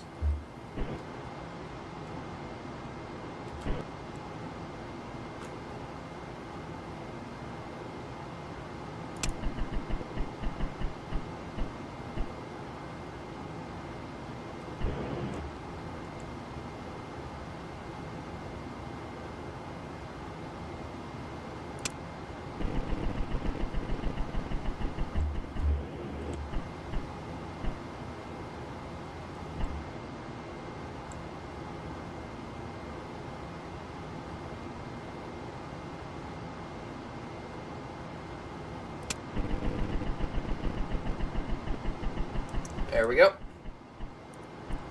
Minimum dead band. Attitude hold on the SCS, just as the checklist says.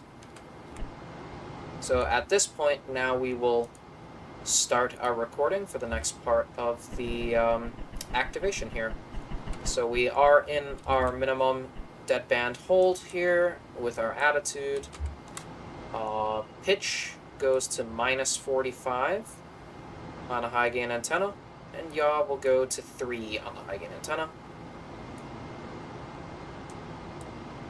And you can see that antenna is indeed moving. And it will be facing towards Earth. We can switch to high gain antenna. You can see she's got a lock. And we are in high gain.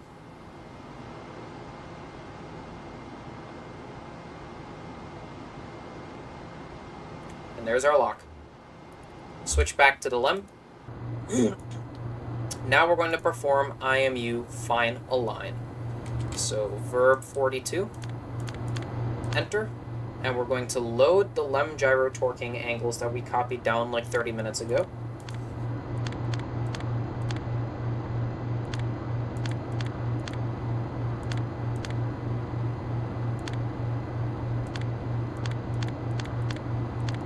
There we go, and when we press enter, we'll see that ball just very slightly get nudged.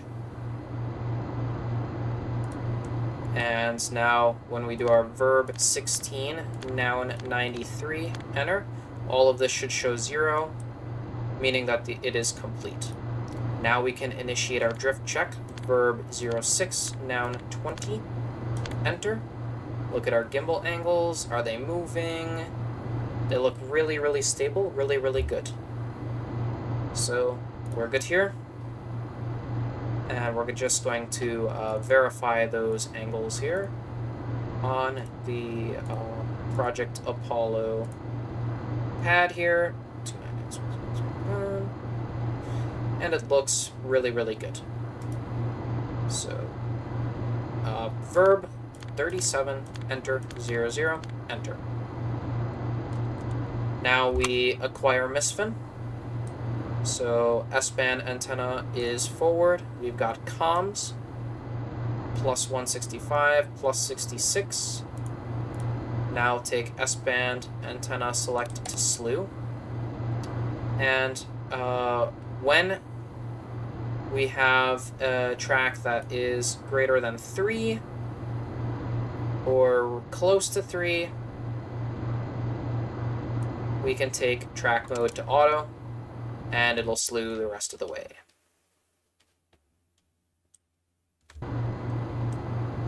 Biomed right, PCM high, S-band goes to voice, and we are now waiting for an MCC update. The MCC update is going to have our landing site reference to stable member matrix, our LGC and CMC clock sync, our LM and CSM state vector, and loaded into the computer will be the LGC abort constants. So we'll be waiting on those.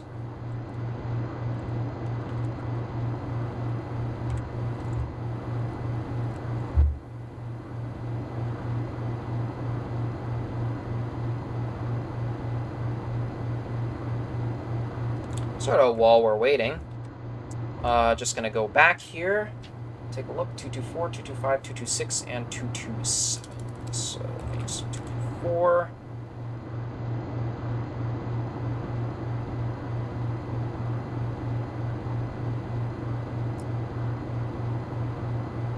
.225, 226, and 227.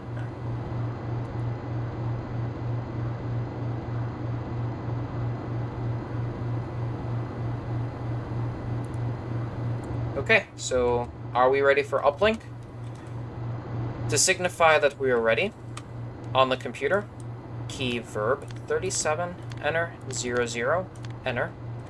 Same with the command module. We do not need PCM to be in high. It is already in high though, so we'll leave it, but we don't need it to be, only for something else, so we'll cover that later. Up data link to data. And, of course, tab and 2, we're ready for uplink.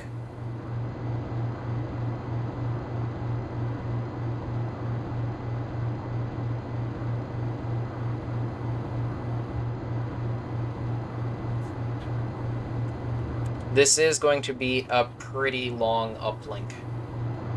Just letting you guys know. I really like watching the uplinks, so it's actually mesmerizing.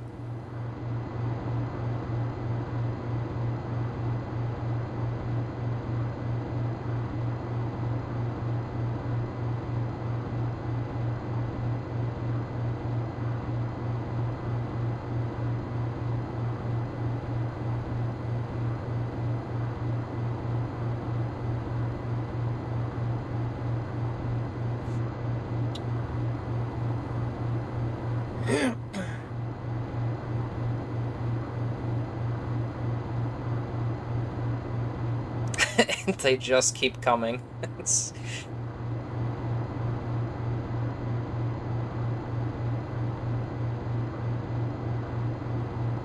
That was what we're initiating the third one, so I think we'll probably get one more if this is not the last one.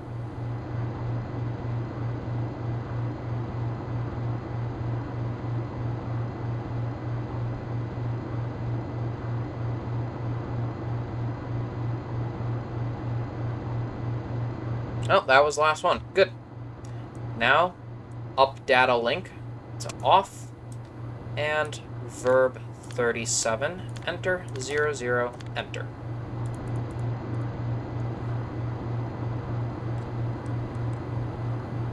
Deploy landing gear. Please tell me we're doing this at the daytime. No! Damn it. I really wanted this to be on the daytime. This is one of my favorite things to watch. I will get you an Apollo 9 when I'm streaming that, probably. Verdammt. Alright, landing gear deploy. Guess we'll just have to not see the outside. So landing gear flag close. Logic power A open. Master arm on. Logic power A close. Staging sequence relays are on. And landing gear deploy fire. And safe. Master arm off. Landing gear flag open. And the CM would turn on their light and verify deployment of the landing gear. Now then, AGS initialization. So, if you don't know, for this, you're going to need,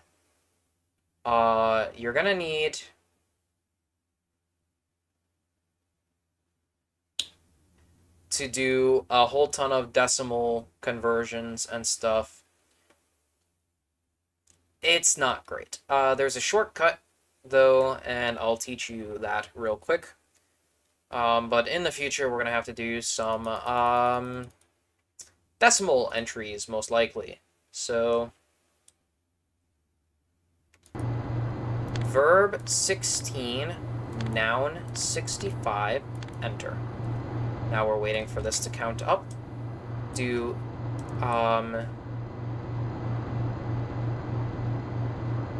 377 for the clock.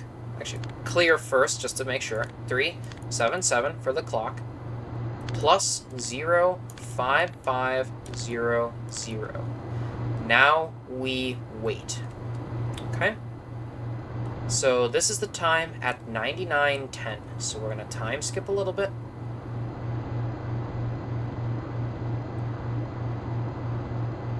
Yeah, we get our AGS activation pad.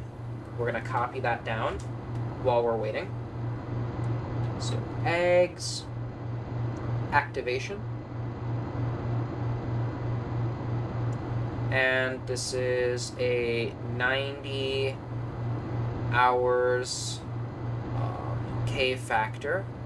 So K factor is the subtracted time from the ground elapsed time. And then 224 is plus 60267. 225 is plus 58148. 226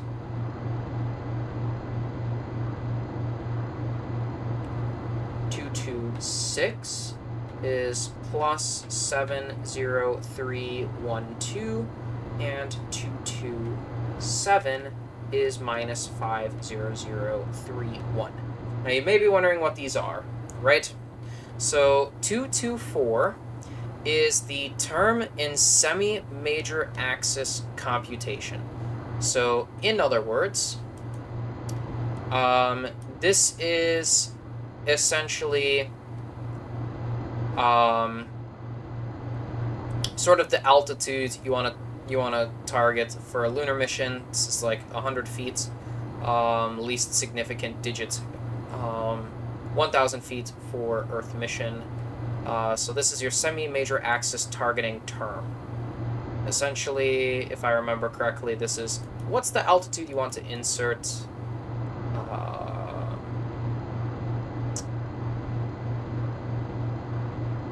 You want to insert for, I think this is minimums. And then for your lower limit on orbital insertion. Ah, right. No, this is, I think, I don't remember what this is. I think it's the, not the eccentricity, the other one, the inclination. Yes. Lower limit on orbital insertion, that's 225, so that's going to be the lower limit. So the periapsis, the upper limit, 226. And then we have 227. So 227, that is the constant in, it's sort of that alpha sign. So this is our constant in our, I believe, angle of attack constant. So a perfect time, look at that, 52, 53, 4, 5, 6, 7, 8, 9, mark. There we go, hit enter exactly then. Now, come over here, and we'll copy that down in a bit. Verb 47, enter. This is the bias time, the K factor. It's already set to 90. Good. Make sure PCM bitrate is high now. We're going to do a downlink from the computer to the eggs. So 414 plus 10000. Enter. Clear. Now hit proceed on the computer, and 414 readout. When this shows +0, downlinking is complete, and then this LGC will just have a few cleanups to do. While we're waiting on that, let's copy down this RCS separation burn. So this is P30,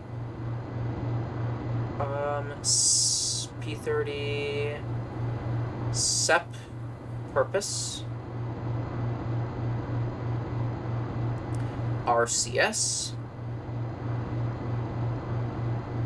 and plus 37958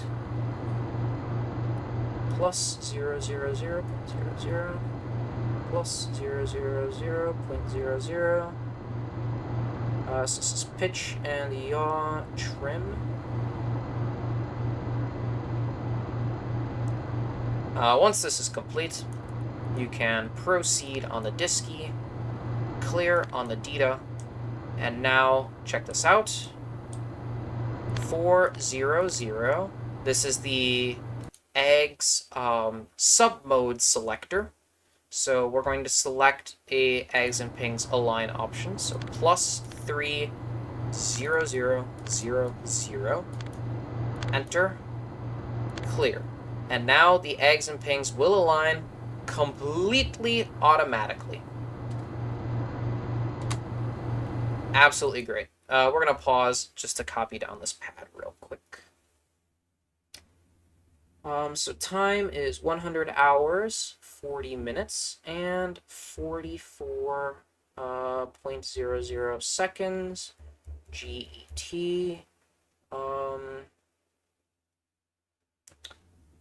Plus 00000 DX. Plus 00000 DY. and minus 0.002.5 DZ. 0.000 roll, 0.15 pitch, and 0.000 yaw. We're going to be in a 61.0 by 59.6 nautical mile orbit. Delta V total is going to be 2.5 dt, and this is going to be a 14-second burn on our CS, and compensated delta V is 2.5. Sextant star check is 2. 6TS plus 21.400 TRN. Oop, shoot. Copy that out of order. That is plus 285.60 and plus 21.400. Not applicable, not applicable, not applicable. All of this stuff is not applicable, not applicable, not applicable, not applicable, not applicable. Set stars, we've got Navi and Polaris. The aligns. So 297, roll align, 140, pitch align, and 32 yaw align. There we go. So we got that in. Now we'll do the ordeal initialization. So verb 83. Enter.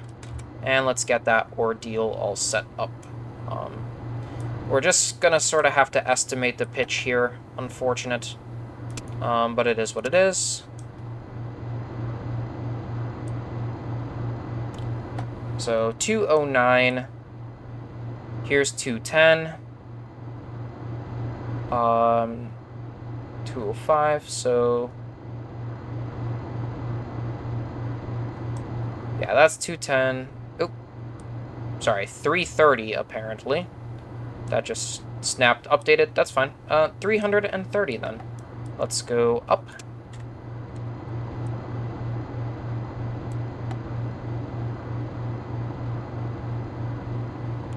Well, that's a rather easy pitch to align to, so I'm not too sad about that development.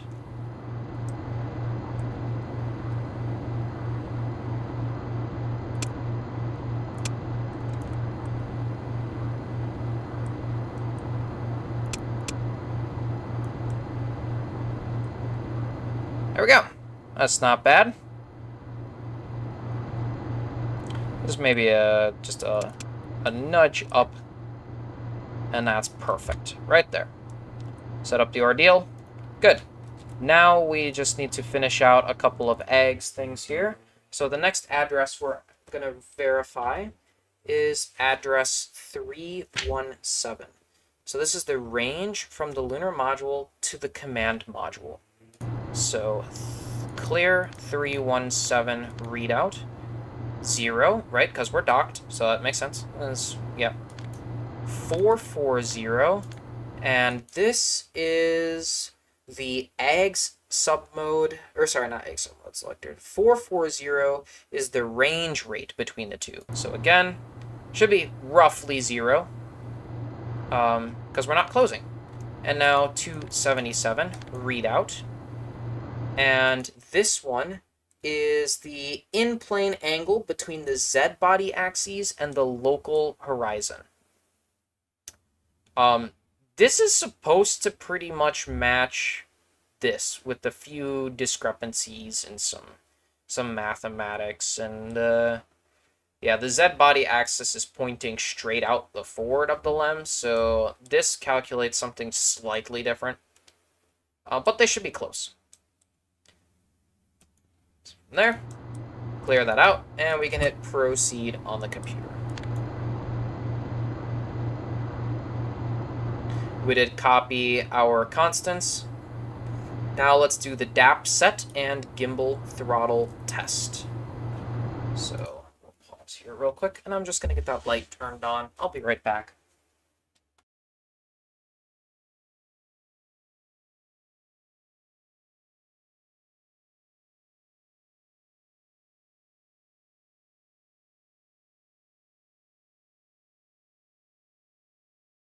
Okay, we are back. So now stabilization control, we're looking for DECA power now. So DECA power, close. Mode control pings is going to go to auto. Guidance control on pings, that's right here. Manual throttle, so throttle control, manual. And now set TTCA, or the throttle, to minimum with the period key. Now we can load our DAP. So you're going to hold it for like 5 seconds, and then that'll be minimum. So verb 48, enter. Verb 21, enter. 32012, enter. Proceed. And now we're going to load in that command module and Lunar Module wait. So LM DAP 33773, and the command module DAP or command module wait is 37964. 37964. Proceed. And both of these should be +6, so we are good to proceed there.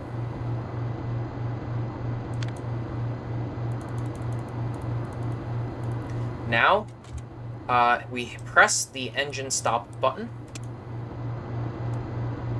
You can do that with the minus key on numpad, and then the plus key is the start button, just for a little shortcut. Engine arm to descent. We get the warning light. That's completely normal.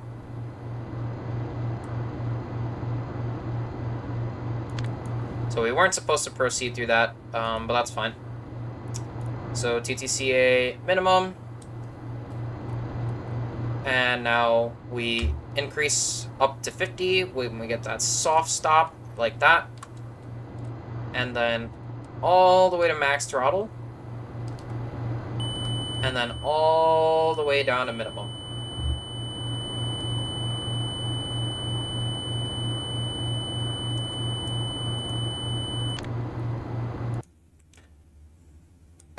And that should be that. You would do the same test when flipping to SE.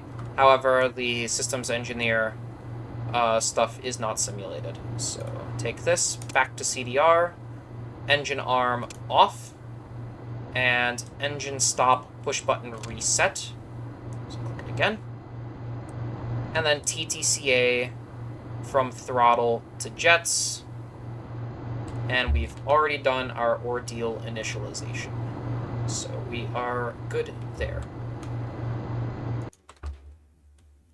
And what was your question? You said, when you get a chance, can you show me where the recorder is and the microphone to pick up the audio? Microphone to pick up the audio is located in their headset.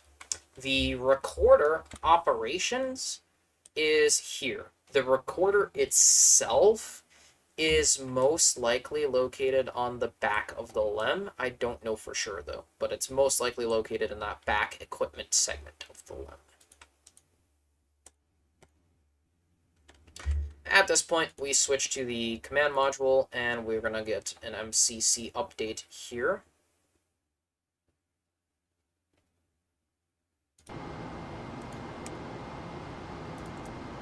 So again, verb 37, enter, 00, enter, uplink telemetry command module to accept. And the computer is really hanging up right now, naturally.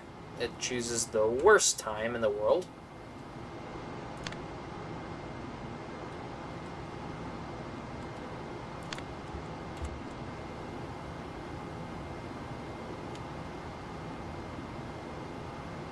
There we go.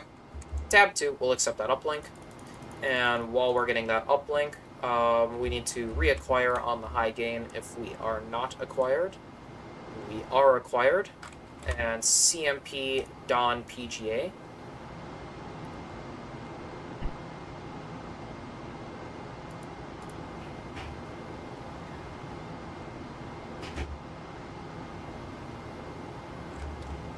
Here, so come up here, and then over one, and cabin flow, suit flow, that's all good there. Yeah, that contact light has a burnt out bulb, so I need to use the one that's above the panel. It's not actually burnt out, it's just glitched right now, so. Suit circuit return, push, and if everyone is suited, which we are, we will go emergency cabin pressure off, and suit power on, audio tone on. Verb 37, enter, 00, enter.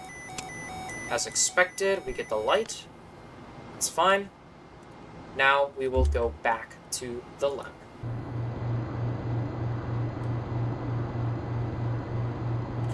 Yeah, no, if it ever has issues, you know, if it's ever really slow, just let it be. It's an old machine. Yeah, this is the contact light I have to look at. This is the other one that is burnt out. I can show you that it's actually burnt out here. Oh. Well, now suddenly they both work. Well, excuse me. If you check the VOD, this light was burnt out before. Damn. I swear, NASP is out to get me today. NASP, it's out to make me look bad. It's out to get me today.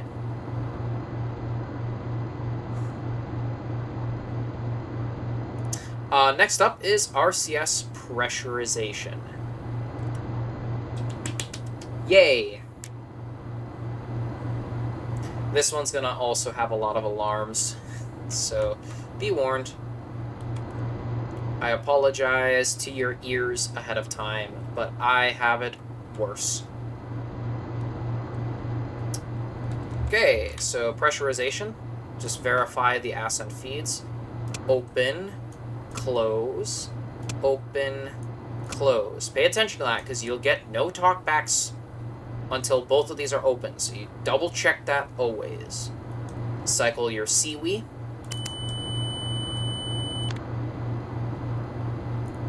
Again, crossfeed valve close, main shutoff valves open, open. These are also called the main SOVs. Is probably what you've heard them referred to as.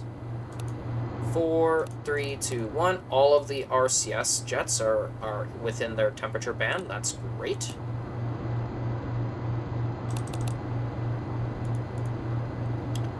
Now, take a look at this. Temperature pressure monitor. So this is good for the RCS helium. Now let's go to the propellant. Here's good for the propellant in the greens. Good. No pressure on the propellant because we haven't pressurized. Fuel manifold, same thing. And oxidizer manifold, same thing. So let's get pressurized. So master arm on. RCS, fire, and safe. Master arm off. Very quickly now, Ascent feed 2s close and 1s open. Very important you do that in case something shook.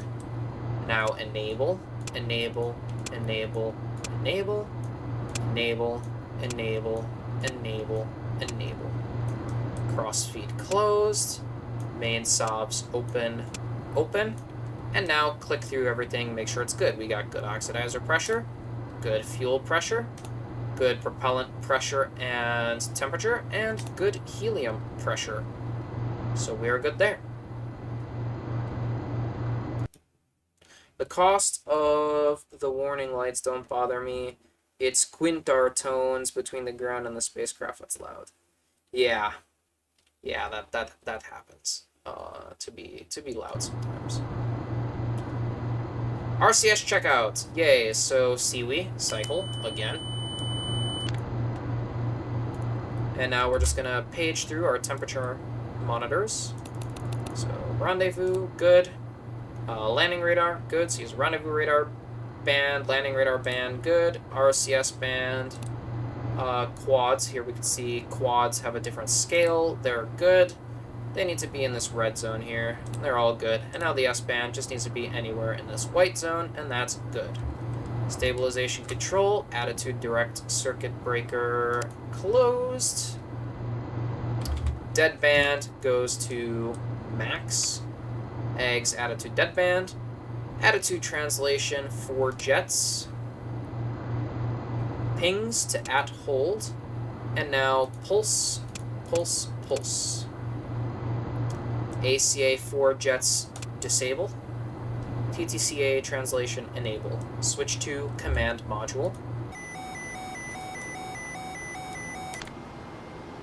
Enter wide deadband hold. So go attitude deadband max, rate high, Vmax to rate 2, and back to attitude 1, rate 2. Switch back to the left.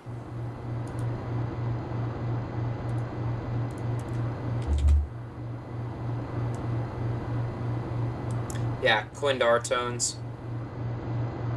It is Quindar with a D, if I remember correctly. Verb 48, enter. 32012, that's good. Proceed. Verb 34, enter. Verb 77. Verb 77 and verb 76 are special in the LEM, therefore minimum impulse and maximal impulse. 77 is maximal, 76 is minimal, if I remember correctly. Could have that backwards, though. Gonna have to double check. I just follow the checklist in this regard. Verb 15, noun 01, enter. 4-2, enter. Go make sure we are in rotation. Now we're gonna roll right. 52.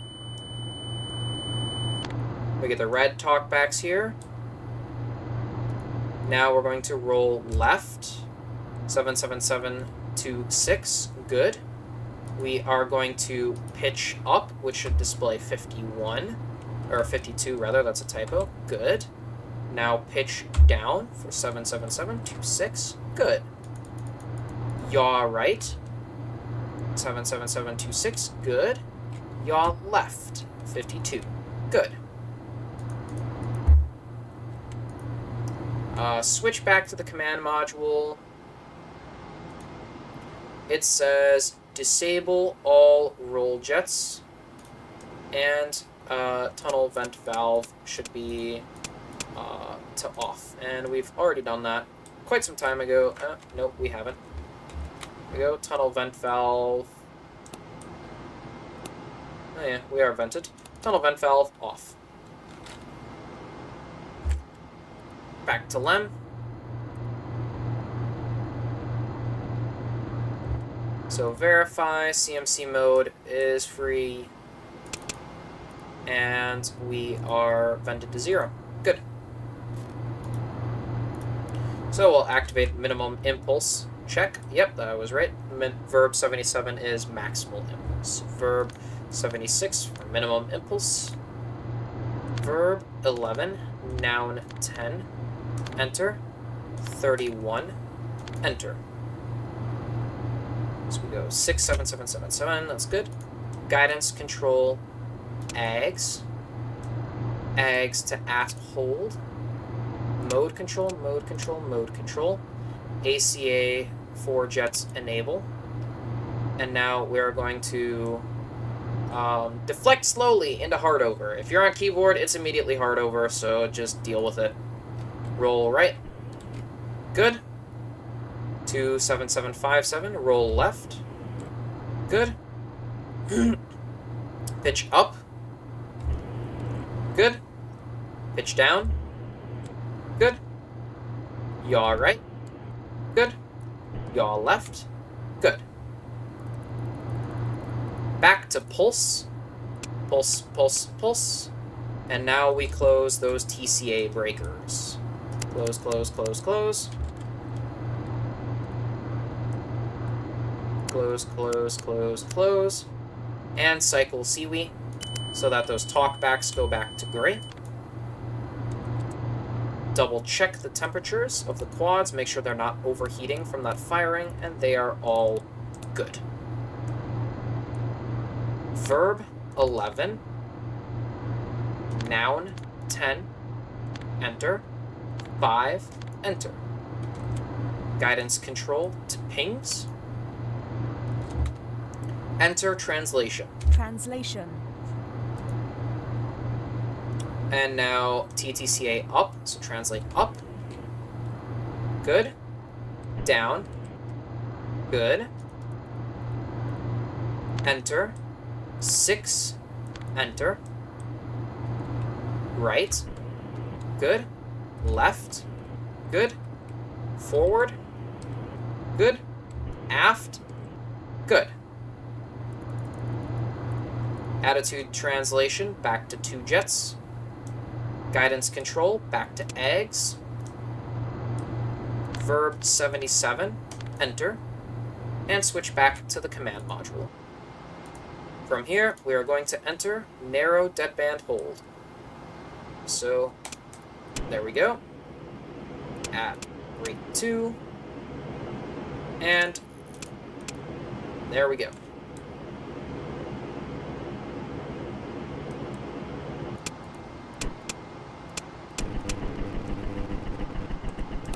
RCS can be a little bit touchy sometimes. And now we'll enable our roll jets.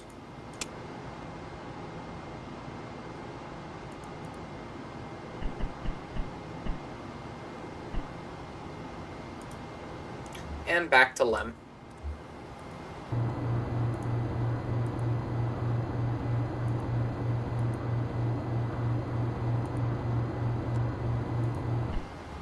We're not missing anything here? Nope. Good. Okay. Any questions up to this point?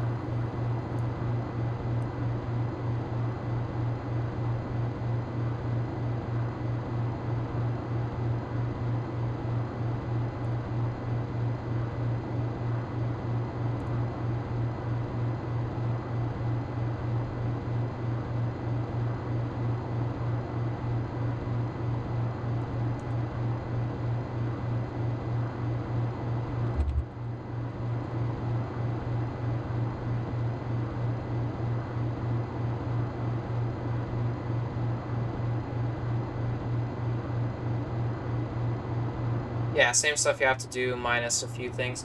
Yes, no, the process here is much, much, much nicer than in re-entry. Everything responds immediately. You know, there's a ton of stuff you have to do additional compared to re-entry, but it all makes sense now because you're not skipping half of the activation. So, yes.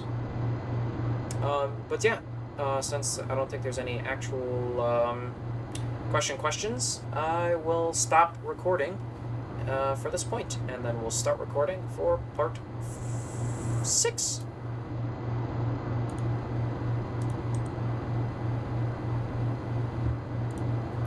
So it's LM Activation, part 5. There we go. Now we're up to LM Activation, part 6. We are oh so close to being done, by the way. Oh so close.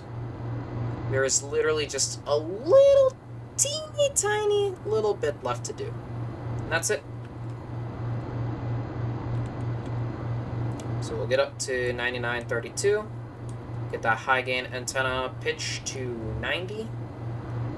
And yaw to 0. Of course, it's not light out, so I can't show that off, but that's okay. Track mode to slew.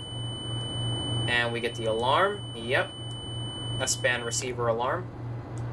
For that, caution and warning reset. Nope. S-band pitch to 122. Yaw to minus 39.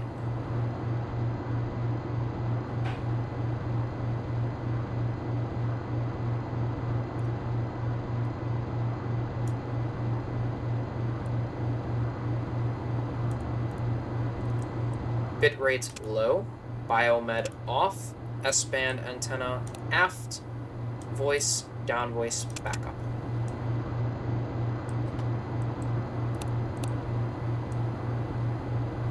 Now we get to perform rendezvous radar self-test. So make sure your X pointers or cross pointers are on high multiplier.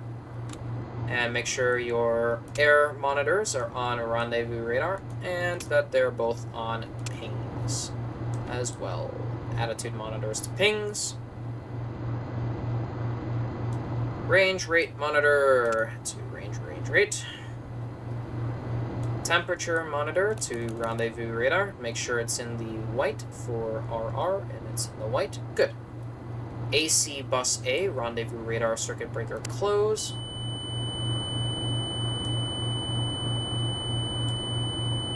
And yes, we get whatever alarm for whatever reason. S-band receiver, how nice of you. And now we will close this one as well. Rendezvous radar gyro select. That is actually located in the most interesting location, right here. Secondary. Pings, rendezvous radar, close. Flight displays, range rate, altitude rate, close. And now, slew left for 18 seconds, then right, then down, then up. So here we go. So, oh, that's down.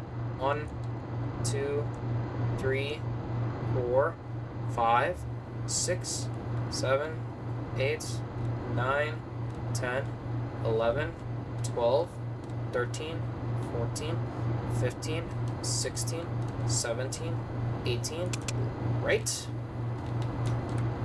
Same thing.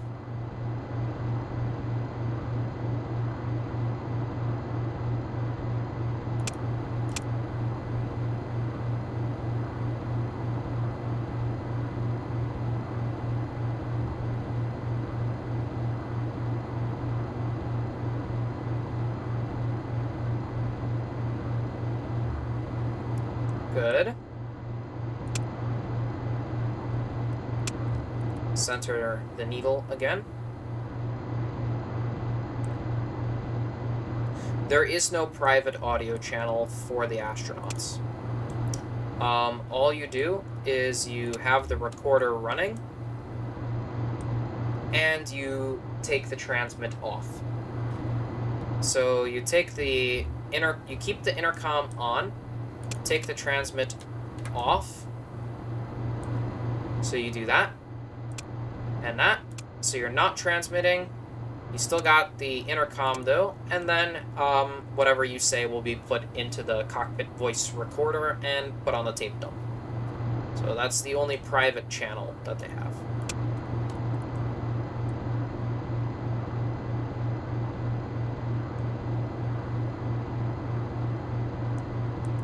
Okay, so that's good. Now let's do slew rate low, 5 degrees per second, and the same thing now. Go right. Good. Left.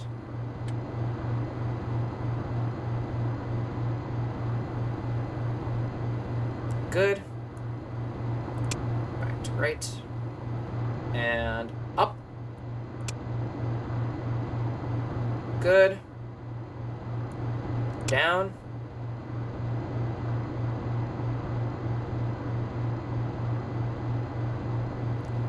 Good. Center. Good.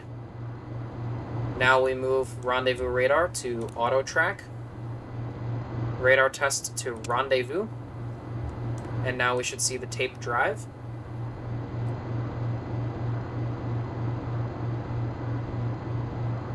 Vox's voice-operated transmission. PTT is push-to-talk. It has nothing to do with private or public. Vox is just when they talk, the mic activates. PTT is they have to push the blue button down. Here we go. So that's good. And no track light is off. Good. Test monitor. AGC. AGCD. No, it's good. Transmitter power is good. Shaft error. This should fluctuate because the antenna's jumping around. Trunnion error. Same thing. The antenna's jumping around, so it should fluctuate, and that's good. Back to AGC. Now we set the Norman flag. Verb 25. Noun 07. Enter. 101. Enter. 10. Enter. 1. Enter. Look at that. It's a pyramid. Back to LGC. We should get these tapes deactivated.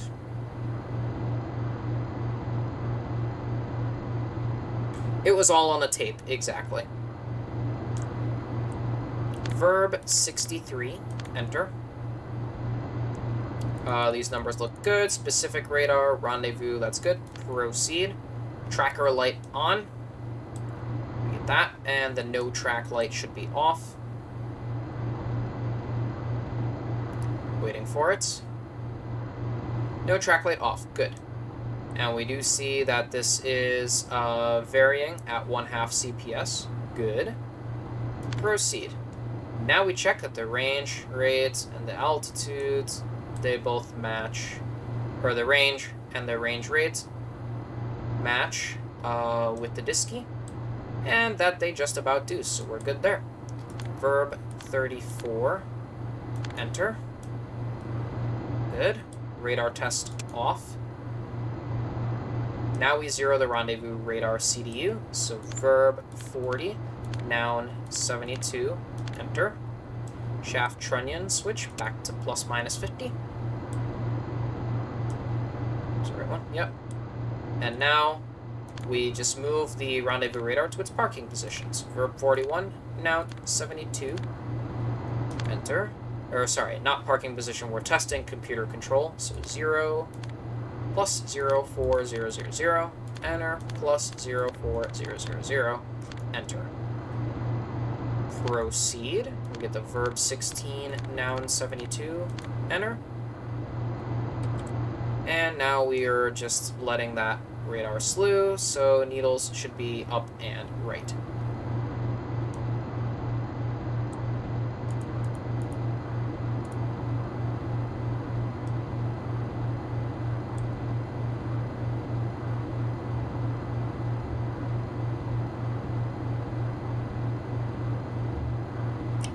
Yes, that has the toggle. Yes, you push it forward, and it does the S-band, or it does, I think forward is one of these modes, S-band or VHF, and backward is the other one. Or maybe it was forwards transmits on both, and then backwards is the intercom. But intercom, intercom, push to talk. Right. Intercom, push to talk. So I don't think we're transmitting to Houston right now. We would need to go to regular push to talk or to Vox, but we're on intercom right now. I think that's how that works, if I'm remembering correctly.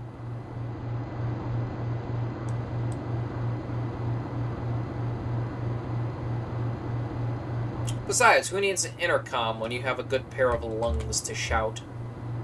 Well, that is until undocking. Verb 44, enter. Okay, shaft trunnion, ±3. Rendezvous radar, gyro select, primary.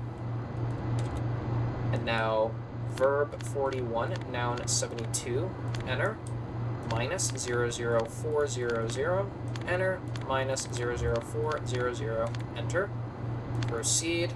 Verb 16, noun 72, enter. And now we can see the antenna is yet again moving.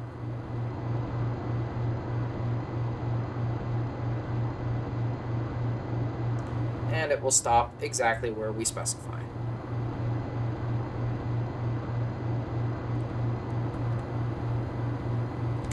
There we go. Good. Verb 44, enter. Verb 41, noun 72, enter. Now we put it back into the parking position, which is 0 and 283. Proceed. Verb 16, noun 72, enter. And we see movement on the radar. That should bring it back to its park position.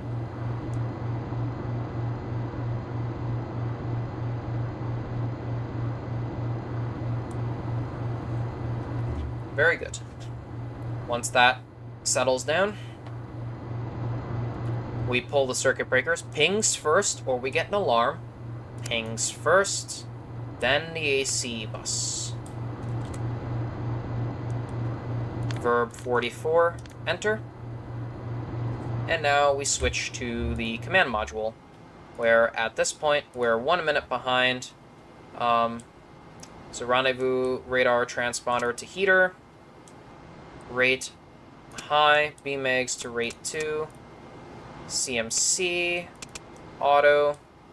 Verb 62, enter. Verb 49, enter. Verb 20. Oh, actually, we are already in attitude, it looks like.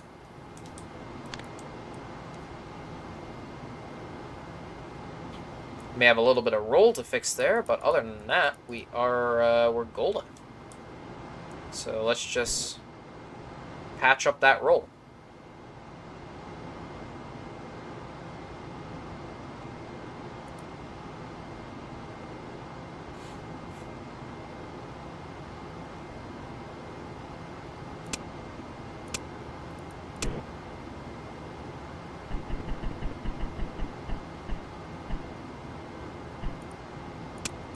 So here is our AGS calibration attitude.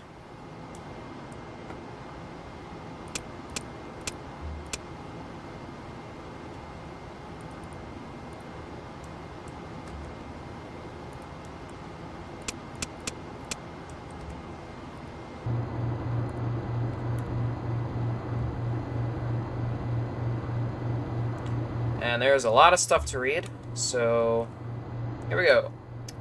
Verb 16, noun 20, enter. When these stop moving like crazy, we know we're good. To 0, the ICDU, verb 40, noun 20, enter. Now we need to verify CSM thrusters are disabled.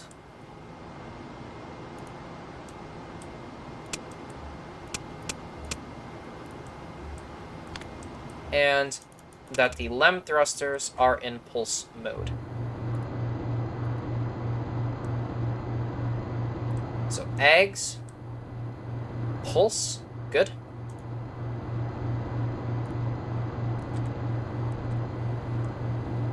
Now we read our accelerometer bias coefficients on each axis. So here, 0, 41, 0, 542, 0, good. And now the gyro drift coefficients, 544, 545, and 546. All that is good. Now 400 plus 60000. And after 32 seconds, when we hit enter, we're going to check the accelerometer drift coefficient. So enter, clear. And now we will, we'll wait. So,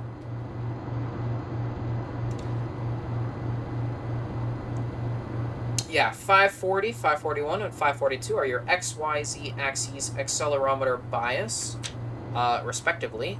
544, 545, and 546 are the gyro drift compensation constants on XYZ, respectively. So here we've got 32 seconds, so now we're able to read these. 540. No drift on that one. Good. 541. No drift on that one. Good. And 542. No drift on that one.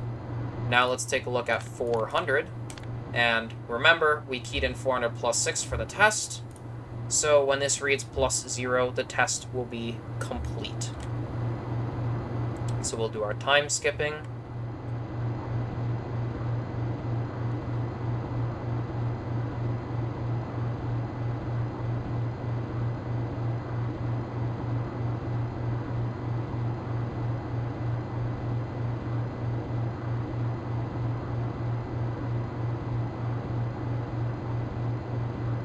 There we go, plus 0. The test is complete. So 544 readouts. Look at that. So we would write this down. 545 readout. That, write that down. And 546 readout. Look at that. Write that down. Back in the LEM, back in the CM, we're going to maneuver now to our undocking attitude.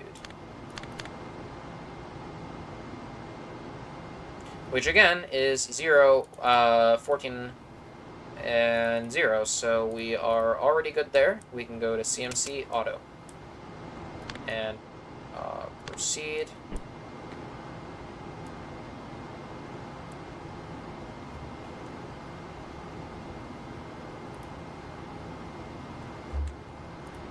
And back in the LEM.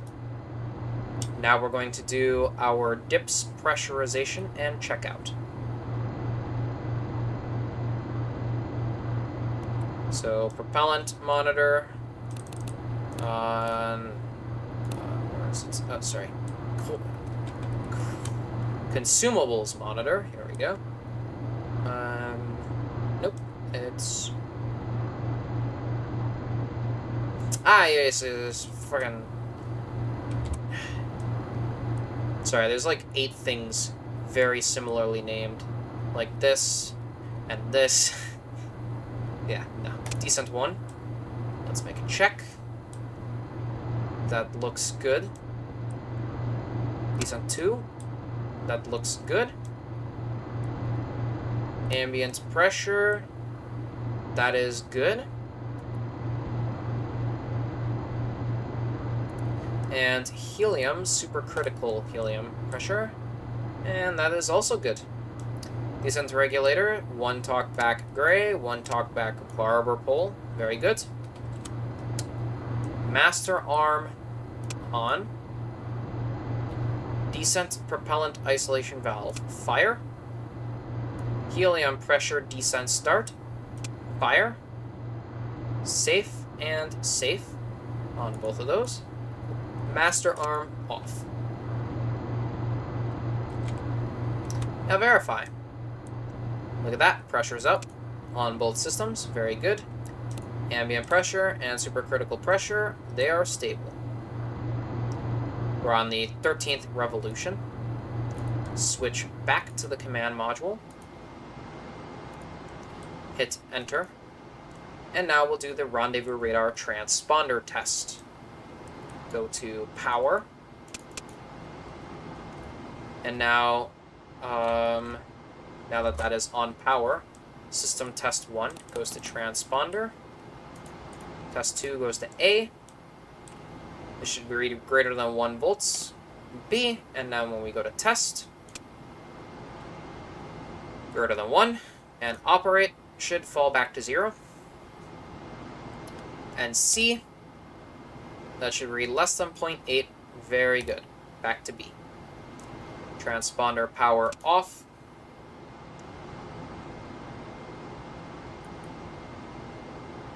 From here, we're going to begin preparations for undocking. Trans control power on to stabilization control. Verb 48, enter. Verb 24, enter. 11102. Remember 1 because there will be no LEM soon. Enter. 111111. Enter. Proceed, proceed, proceed. Verb 46, enter. Docking probe circuit breakers close. And BMAGs, attitude 1, rate 2. Back to the LEM. The last thing we need to do is an AGS update. So telemetry bit rate to high. That's required for this one. Verb 47, enter. Our K-factor bias time is 90 hours, good. 414 plus 10000, enter, clear, proceed on the disky, and 414 readout.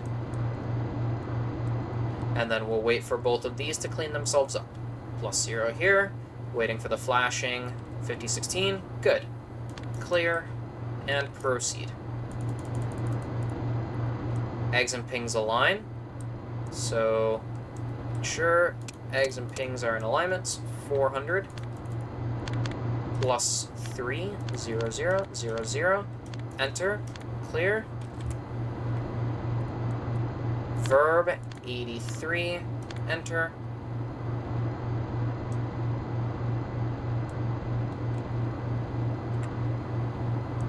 Now we're up to 25.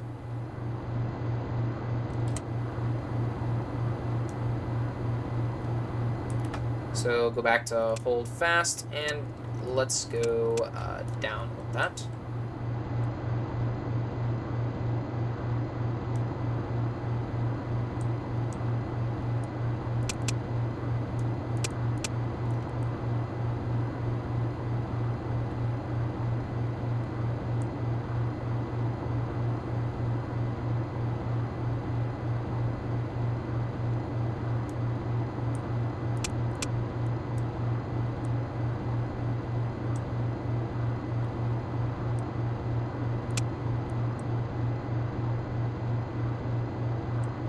I say we're about good there.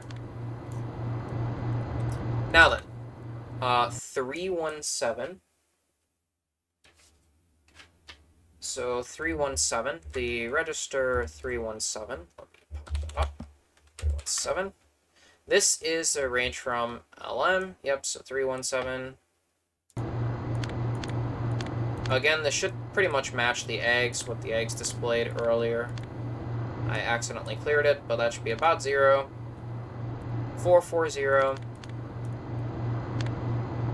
About 0. And 277 will be that Z body to local vertical. You see this says 53 and this other thing says 27. There's kind of some weird things going on with that, but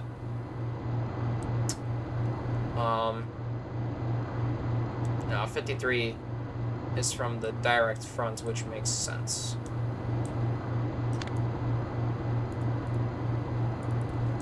Proceed. Telemetry bitrate low. And now, at this point, the CDR and the LMP will enter their suits.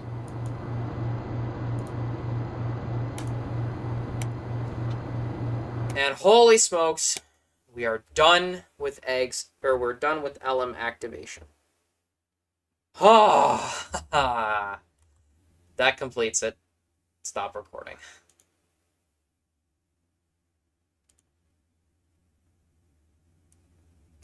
Holy shit.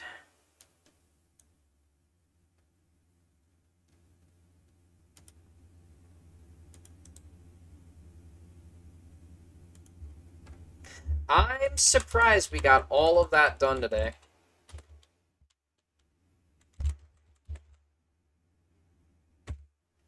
Wow.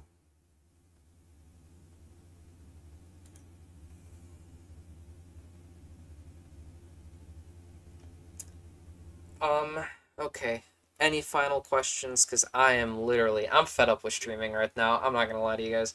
The amount of talking I'm doing makes me want to vomit. You ever get that where you talk a lot and you're like, damn, I feel nauseous now. That's what I feel like. I'm not used to talking this much. I'm not a talkative person, so.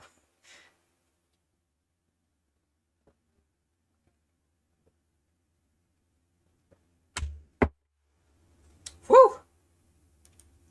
Man, that was something else. Um, black and white arrow. Yeah, this is the roll indicator. In reentry, this behaves completely wrong. Basically, this arrow is supposed to be tied to the center of that sort of... Here, let me just switch vehicles. This arrow is supposed to be directly linked to the center of this, for all intents and purposes. It measures roll. That's what this does.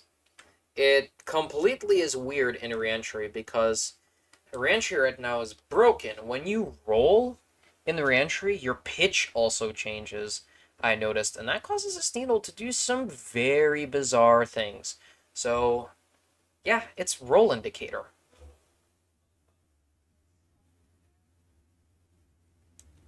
Your pitch indication is here, and here, and here, here, here, here, here. Yaw indication is here, and here, and here. Roll indication is this arrow. So that's what that is. Woo! Yeah, that was difficult. Bloody difficult.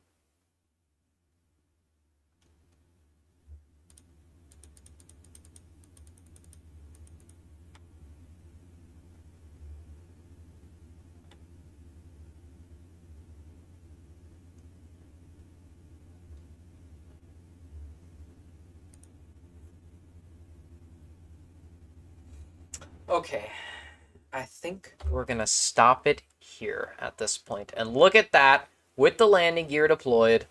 Holy smokes.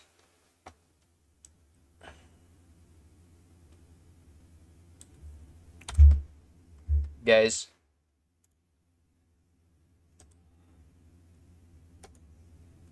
You already know what it is. Take a screenshot. LM is ready. We got that ungamely beast powered up. And with that, bin sat. I am done. Thank you guys for tuning in. Of course, I always appreciate it.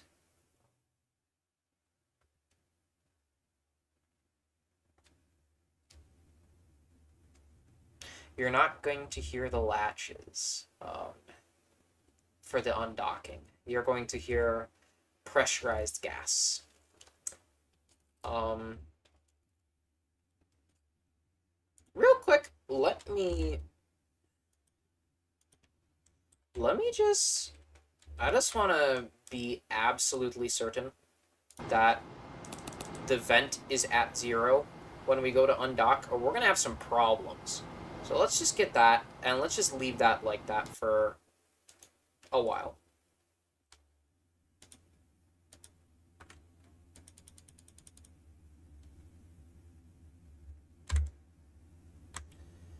So yeah, thank you guys for watching, and I will see you all in the next one. I really hope chat replay is on this. You know what? Let me just write it down. Let me scroll up. Look at that. I've got to go to... Just write everything down, right? 2 hours.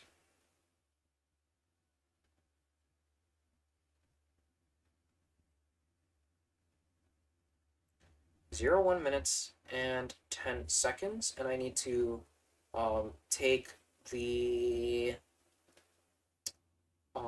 docked... I remember, it was docked IMU align. Clip. So I'm gonna upload the first few parts So Madison, you can watch those, and then when I find and clip that, then I'll do the rest. So thank you guys for watching. I'm really glad you enjoyed. Next time, I think maybe I'll make a community post and give you guys a little advanced notice, because undocking and DOI, the undocking is historic, the DOI is historic, and the landing's historic. You guys want to be there for those. And same with the Ascent and the Rendezvous. So I'll give you guys a little heads up, give you guys maybe like 10-15 minutes notice. Maybe I'll do a poll. I'll be like, hey, you guys think you can join today? And I swear to God, Rebel had better be there for the landing at least. If he's not there for the landing, I will cry.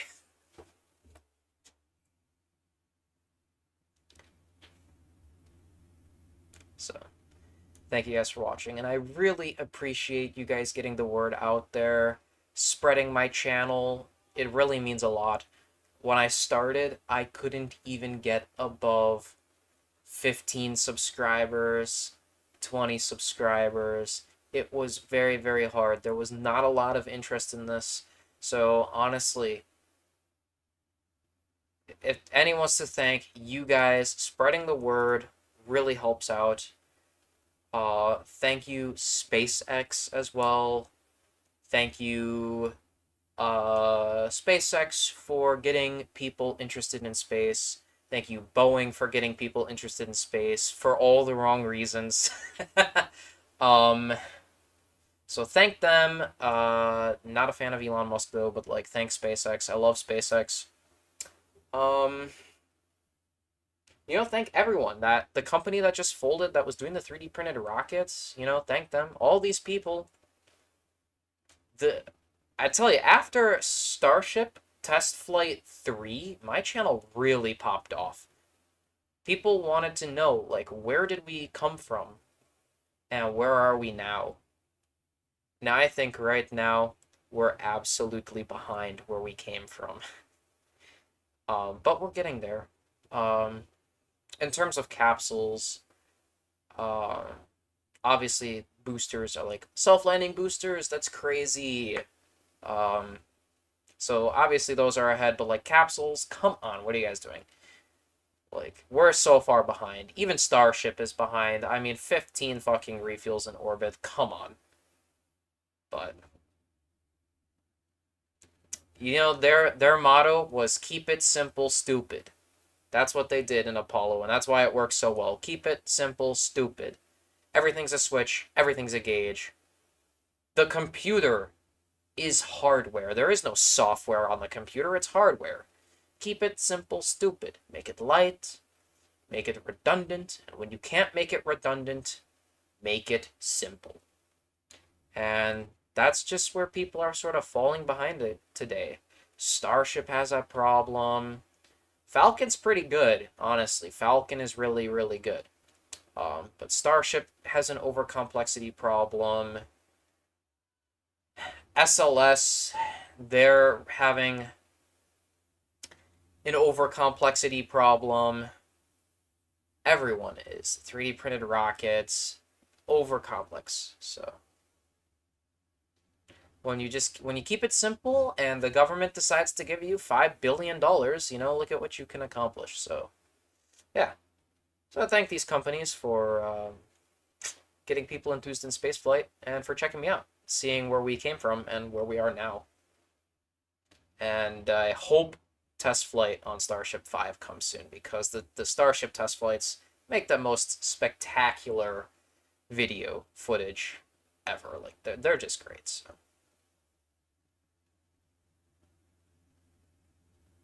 yeah, talking about... I mean, I kind of already do that when I fly these, to be honest. Talking about space and the capsule and the tech behind it. I guess I could give, like, general tech, maybe some schematics, but that would require a lot of scripting to put in, so... yeah. Anyways, thank you guys for watching.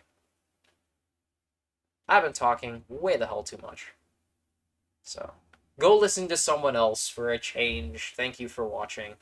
And I'll see you guys for the undocking, the descent orbit insertion, and cross my fingers and knock on wood, I hope we stick the landing. If not, you guys are gonna see an abort. So, 07. Good night.